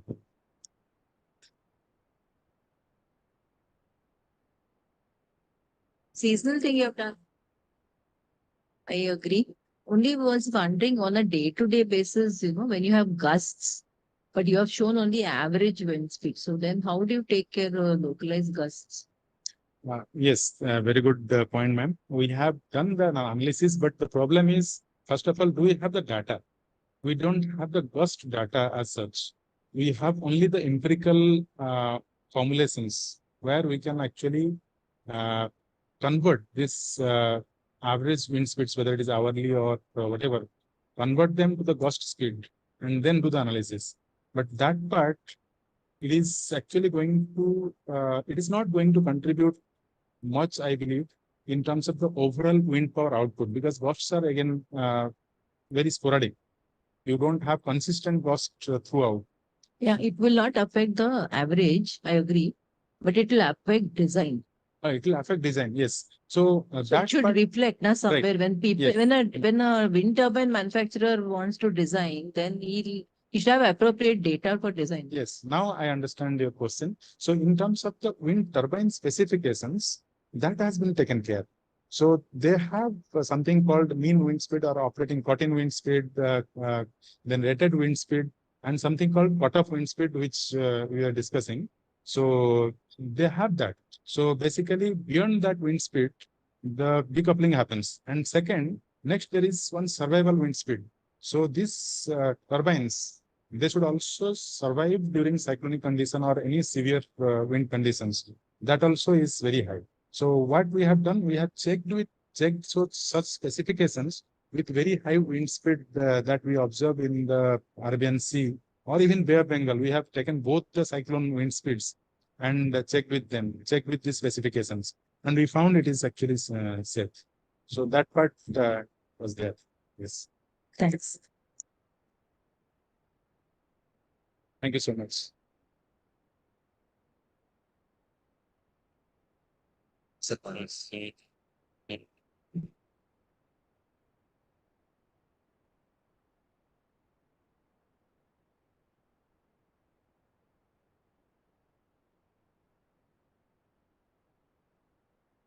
The next talk is on wave energy, aspects of wave variability and nearshore dynamics by Dr. Jaykumar Seelam from National Institute of Oceanography, Goa. Dr. Jaykumar is a senior principal scientist at Ocean Engineering Division of NIO Goa. He has over 30 years of experience in coastal research, including coastal process measurements, modeling, tsunami propagation, etc. He is experienced in DHI Mike marine software, other coastal processes programs, and tsunami propagation numerical models. Thank you, sir. Yeah, thank you. First of all, before I continue, my sincere thanks to Director NIOT for inviting me, Dr. Purnima, for making sure that I'm here, and especially for the audience to be still here. So I have another 1 hour till the dinner starts. That's okay.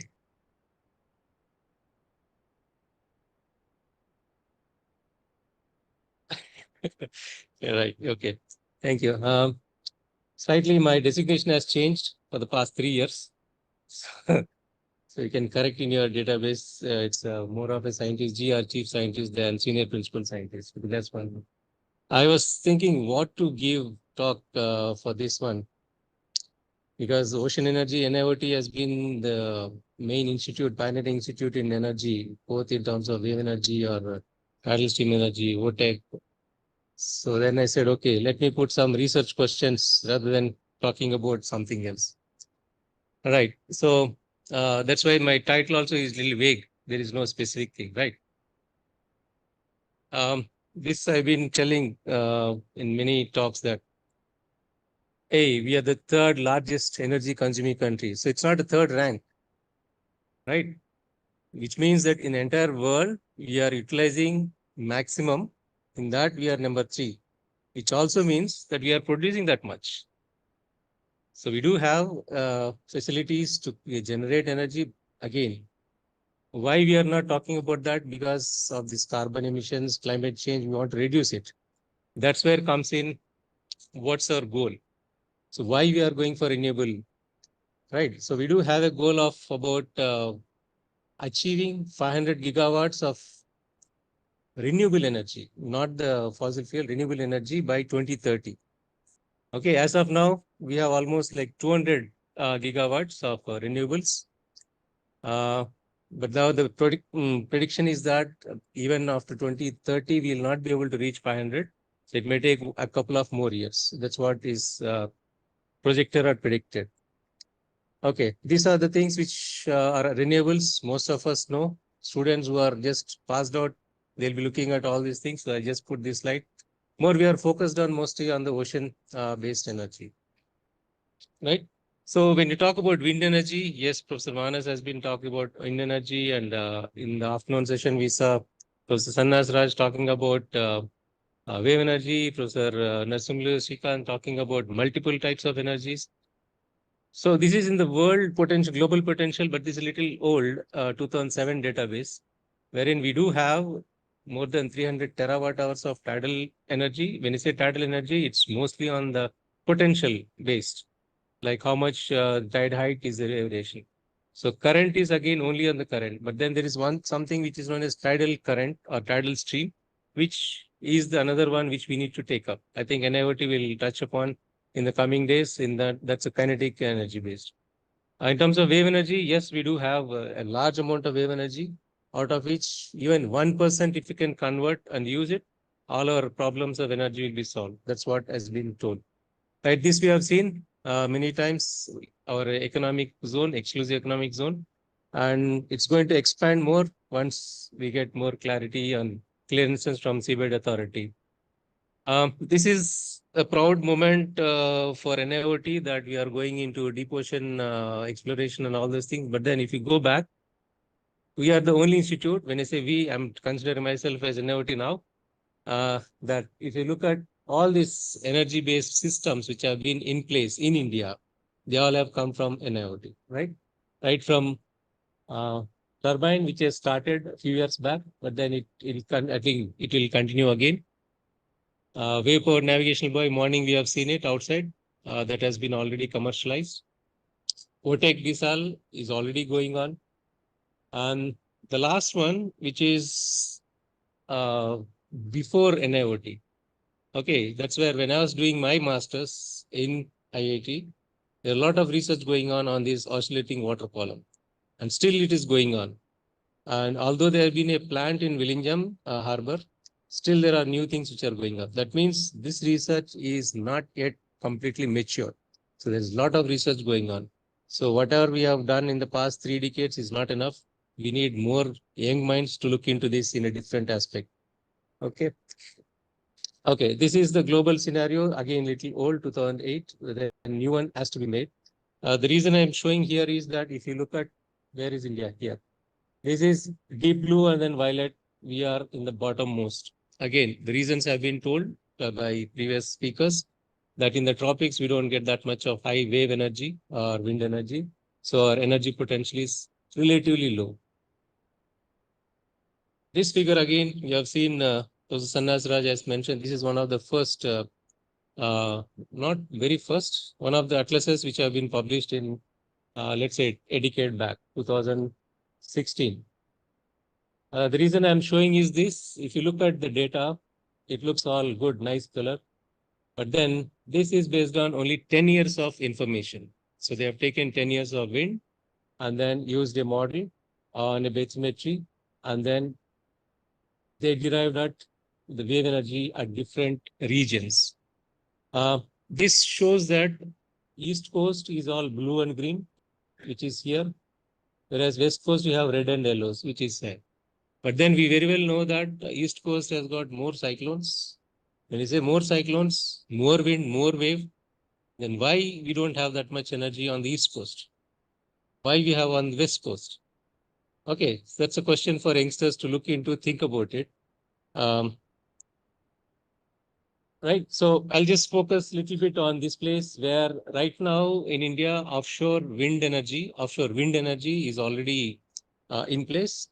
National Institute of Wind Energy and Ministry of New and Renewable Energy has already auctioned the Gujarat area for players, that is for the industry to come and set up their offshore wind energy platforms.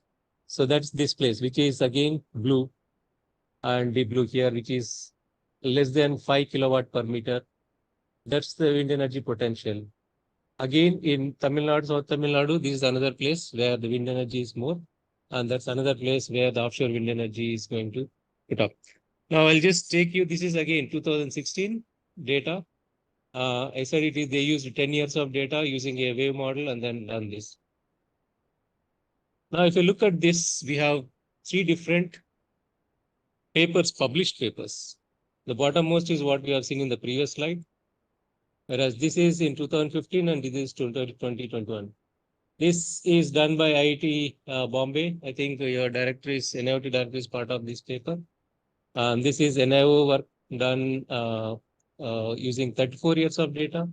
This is 39 years of data. Now you look at this same place, compare this to this to this, and then look at the variations. It's not the same.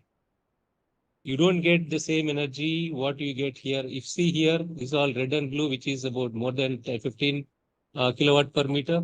Whereas if you come here, it's all yellow, it's only 10 to 15. So if you come here, this is completely different values. So depending on the amount of data you put in, you are going to end up with a completely different energy assessment. Now question is, where do I stop? Or where do I start? Should I go back 100 years and then do all this analysis and come? My energy may be much less than this.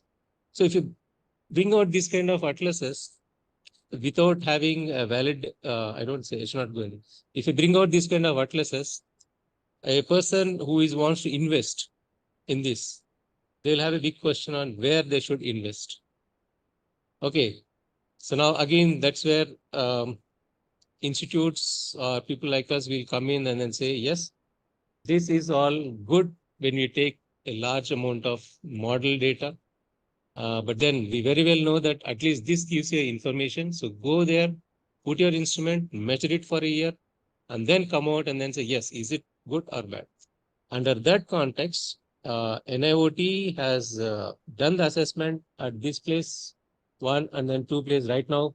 Wind energy assessment is going on in Tamil Nadu. It has already been done in Gujarat. That's the how they have finalized that Gujarat and Tamil Nadu will be good enough.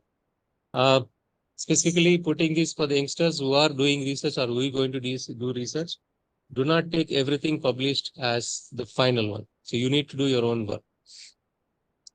Right. So there are multiple types of wave energy observers or energy converters. Okay. So now which one is good? It depends on what. So now we have heard in the previous talks, even in the morning as well as in the afternoon, that if you use a particular type of, energy converter, there should be a minimum amount of energy available. For example, if you take wind, anywhere above 3 meters per second, only the turbine starts rotating. Right? What about 0 to 3 meters? There is wind. 1 meter also is there, 2 meters also, 3 meters also there. So that's where I think Srikanth was mentioning about low flow. I think that's where we need to go. Low flow turbines is the next area where we need to focus more on that. Right. The reason of putting this is our oscillating water column or air column. And we have a lot of different types of, this is one of the earliest ones in Salter's duct in University of Edinburgh. We do have studies done by many on whether this will work out for India or not. I think we had a discussion with Purnima Madam was mentioning, for Indian conditions, do these work? We have a different wave types. When I say our energies are low, our wave periods are different compared to North Sea or European conditions. Can we take them as it is and use it? No. So that's where the research comes in, that yes, we need to optimize this and then do that. So our colleagues in NIO have done this exercise. They took several energy converters. You can see a list of them. And then they took a region, again, an Indian region, offshore region, and then they analyzed each type of energy converter, how much energy they will give if they are put here. So then they came out that WaveStar, that's one type of wave energy converter, is good for nearshore waters. And for deep waters, the converters like pontoon type converters are good for that, for the little offshore ones. So that's what I was mentioning, that if you want to have a existing one, commercial ones, you need at least 20 kilowatt per meter of annual wind power. Then only you can use them, and it will be feasible for that. If you look at the data again, from the measured data of in Maharashtra of Ratnagiri, based on measured data, we are getting only about 10 kilowatt per meter. So which means that most of the commercial available will not work over there. Okay, that too in 10 kilowatts is only during the monsoons, whereas the non-monsoon it's much less than that. Right. So we need to look at systems which will work in the low conditions. That's where the research is required. This is the WaveStar, which the NIO's work said that WaveStar is good for nearshore conditions. Again, top one is already commercialized and it is already working. I think it's in Denmark, wherein it has seen more than 2 seasons. That means 2 or 3 years it has been working. Right. So if I pick up this kind of configuration and then let's say okay, so that's what I just keep this in mind, because we said this much is energy is there. Now, just like Professor Manas was mentioning about about wind,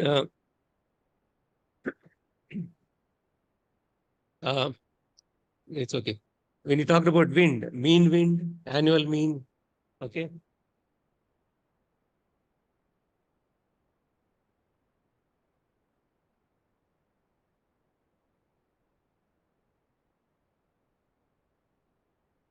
So which one to use?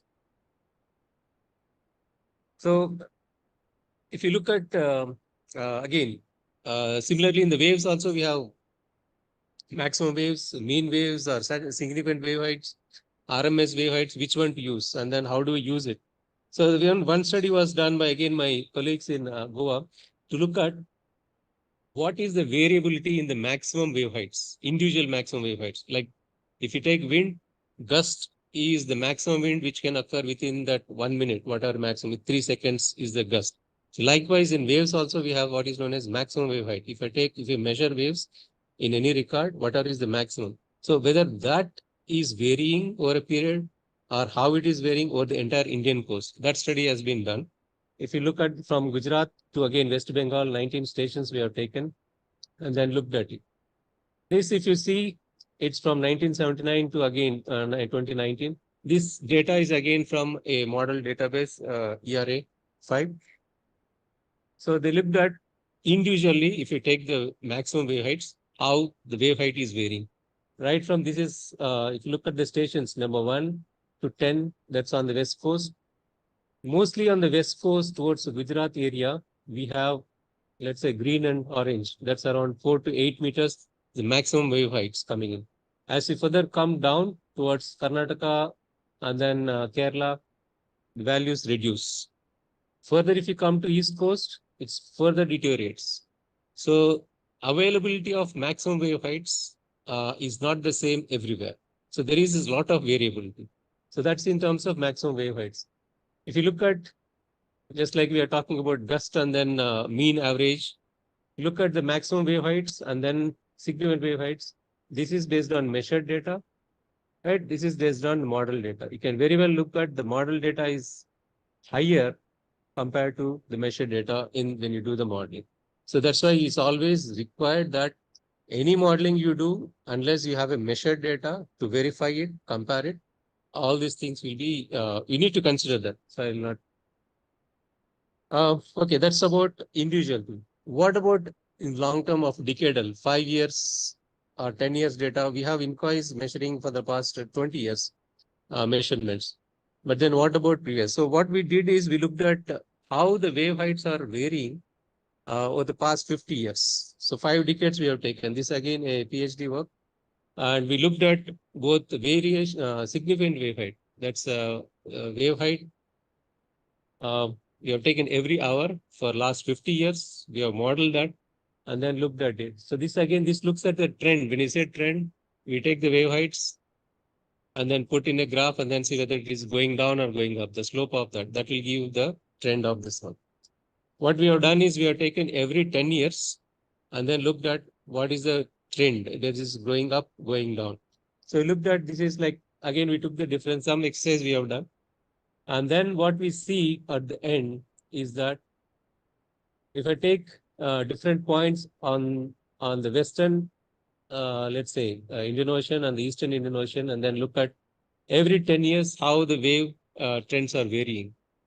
What we have seen observed is that there is a oscillation in every 10 years. The decadal oscillation is there.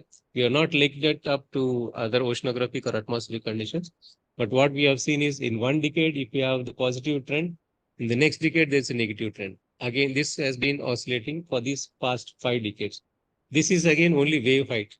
If you look at on this one, you have 0 to 30 is in our region, that is from equator to 30 degrees north. On the east coast, we have a large variation compared to the west coast, especially at the 20 degrees latitude. Now, whether this, okay, this is only wave height. We are not looked at the wave period, because when you talk about wave energy, we need both wave height as well as wave period. That will give the wave energy. Okay. So I did an exercise in the last week, so that because I'm coming to energy conference, I need to talk about energy more than wave height. I did this exercise and then looked at, we see this, the thick red one is the 50 years average. And then if you look at the variation of the other decades, D1, D2, D3, the 5 decades, it's on both sides of the average. Okay, I'll just zoom into the Arabian Sea northern part. So the average is in the middle if I take all the 50 years.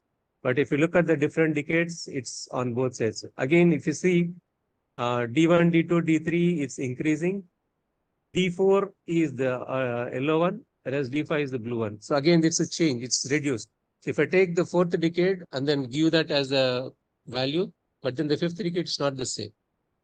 So again, randomness is there, a lot of variability is there. So similarly, if you look at the east coast or eastern part, it's the same trend. Look at this, we have in the middle the average for the 5 decades, whereas it's decadally there is variation.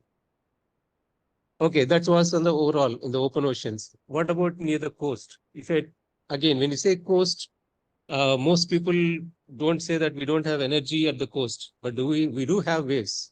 That means there is energy. Is it good enough? Is it sufficient enough? That's a different question, right? And then if you have coast, why coast? It's close to us. Our capital cost will reduce. Cabling systems will be short. So energy, the power take or whatever it is, losses will be less. Okay, that's why if you go to the coast, maybe at the end it may become beneficial. That cost benefit analysis has to be done. So coming to the coast, still there is a reduction of energy from almost like 30%, we will say 10% to 30%, from 30 meters to 9 meters. Again, from 9 meters, almost like, let's say 50% of the energy reduces when you come close to the coast. Okay. So if you have about 100, the blue line is about almost like 200 kilowatt per meter. If you get in 100-meter water depth, when it comes close to the coast in 10-meter water depth, it has just come to 10 kilowatt per meter. So it's almost. So again, what do we want? We want more energy or we want less cost? So this is where we need This exercise has been done for Goa for about 1 year. We have done this. Again, when you come close, right. So if you have 10 kilowatt per meter, that's good enough for certain wave energy systems. Right? Wave star is one thing. So if I take that wave star and then try to put along this, how much energy can I get? So that exercise we have done. I'll skip these things because already I'm running late. So if I do that, if I take the wave star and then put, let us say, along my Goa state, I have about 160 kilometers. So I should get about 1.6 gigawatts per meter straight away. But I cannot put all along the kilometer. So I need to give the spacing. So even if I take 50% of it, or 10% of it, I still have 160 megawatts of power. Right? This again is variable. Again, variable is there. Again, if you put in 150 meter water depth or 5 meter water depth, it's almost like 4 to 5 times we reduce this. Okay. All right. That's about that. Then what about the tidal effect on the waves? Because we talk only wave. We don't talk about influence of current on the wave or tide on the wave. Yeah, if you go offshore, there is no influence of tide on the wave, but when you come close to the coast, we do have an effect. So I run the coupled model, having the hydrodynamics and wave hydrodynamics. Both we have done. If you look at this, P1 is in the deep waters. Both the graphs look identical. That means there is no differentiation between even if you include tide or you don't include tide. But when you come close to the coast in about 10 meter water depth, if you see this part, the blue one is the coupled model. That area where there was influence of the wind and then not wind, in the tide, the energy reduces. Okay, so this kind of things have been to be taken when we are going more into whether you come to the close to the coast. Right, I think I'm coming to the end of this one. So we have been hearing that where we need to go. The future is in hybrid systems, like we have seen both wind and wave, wind and solar in one. We would like to advocate both wind, wave, current, everything in one. Right, and also go for energy islands or energy farms. It's not just wind platforms where Dr. Fani was talking about. We need to have at least 100 meters or 150 meters between two turbines. Right. What about if you make another Singapore or island in the ocean and then have our own system? Maybe Tata's, Adani's build, which they will come in there. So, but then that is where we need to go into that. Right. So that's what I thought I'll present for this. Okay. Okay. So that's the main point I want to bring out, that when you talk about assessment, there should be a standard. There is a standard, IEC standard is there, but then are we following it? That's one thing. So when you talk about wave energy atlases, I don't see any energy atlas. I think that's one thing which we will take it up next one. This is the second one for, though we don't have the politicians or the governing bodies here, that every state we should have our own energy corridors, which means that is only there for energy production, no fishing, no other thing, only for energy, offshore energy. Right? Okay, I think I'll stop here. Thank you. Thanks.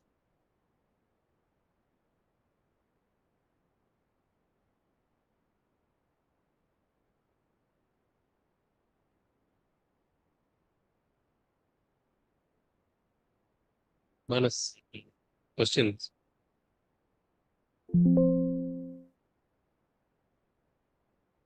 So this is something like you mentioned, the potential is so much. First of all, excellent. I'm just exploring if it is possible to put such kind of devices or wave energy converters attached to the jetties that are there at various locations. So you do not need additional facility, all those things. You can possibly integrate it with that. Is it possible? First of all, why will the port give you the space? I'm not talking about port. Okay. There are enough jetties which are possibly available for fishing vessels and other things. Even that. Because the jetties, harbors are meant for that place. The moment I want to put anything there, it's a no-no. Done. If you want a jetty for your own energy device, yes, you construct it. But don't use my jetty. It is made by me for me. That's the situation right now in India. Yeah. That's it. So what about the outer side of the breakwaters? Yes, that's a good option, but then may work in the East Coast, may not work in the West Coast. During the monsoon, again, the design, cost escalation, whatever Kani was talking about in terms of levelized cost, that may not work out for.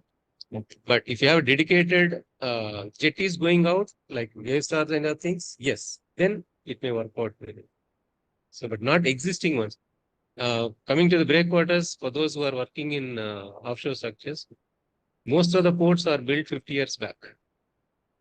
With the climate change, with the sea level rise, with the change in the climate, whether they are really good enough to take the next 50 years of load, that's another question. In that context, if you want to put another energy device. Thank you.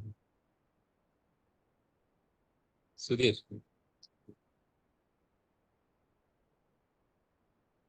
Like you were showing 3 studies which showed 3 different status of the Energy Gujarat assessment. coast. So was there any comparison with observations to understand which one is more closer? So, see, what they say is that ERA data is comparable with measurements. Your own studies, INCOI studies, NIO SANIL studies, or NIOT studies.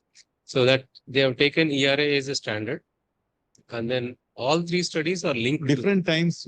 Different times. One is 10 years, one is 34 years, one is 39 years. What we have done is 50 years. I didn't compare my study with all these things because that will be another comparison.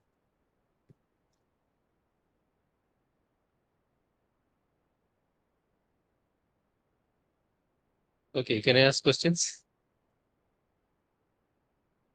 Yeah, thanks for this. Very good. It gave a lot of insight to your talk. So here, just to take Professor Mana's point, what back in Singapore I tried to do is these ports, the jetties having rollers, guide rollers. Each roller I try to convert as a smart roller, meaning with the generator like fitted.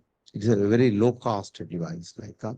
So it also does a guide roller for those pontoons to go up and down on those support bars. But each one is like a 300 kilowatt system for the Singapore's wave height, like that is similar to the Indian condition in that. So if like that we could do, then we can support the auxiliary power of the ports. Like, yeah, so that's one. Then basically the question is who will build the cat? Yes. So we have to work out the techno-economics and And the port, if you want to enter the port, that's a completely different thing.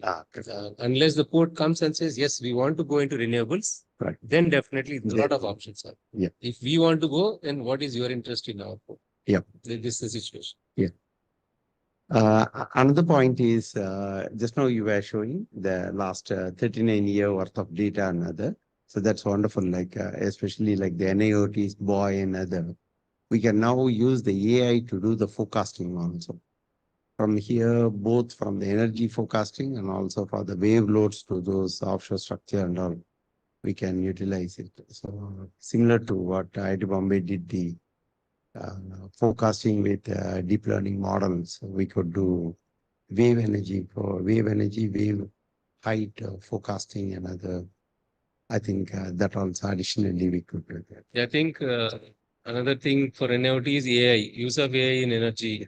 So that's another thing which NIOT, NIO, IIT Bombay, we've been thinking about it because we are on similar platforms on different things. There's another aspect of tidal stream energy which we have not yet started. Though we have done some work, Manas and I think Prasad has to lead in that part next time. I think I'll stop here. Thank you.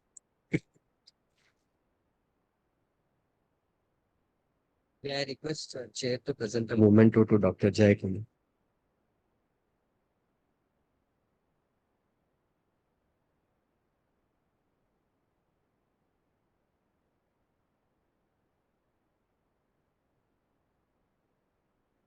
May I now request Dr. Sudhir Joseph to present a memento to the chair of the session?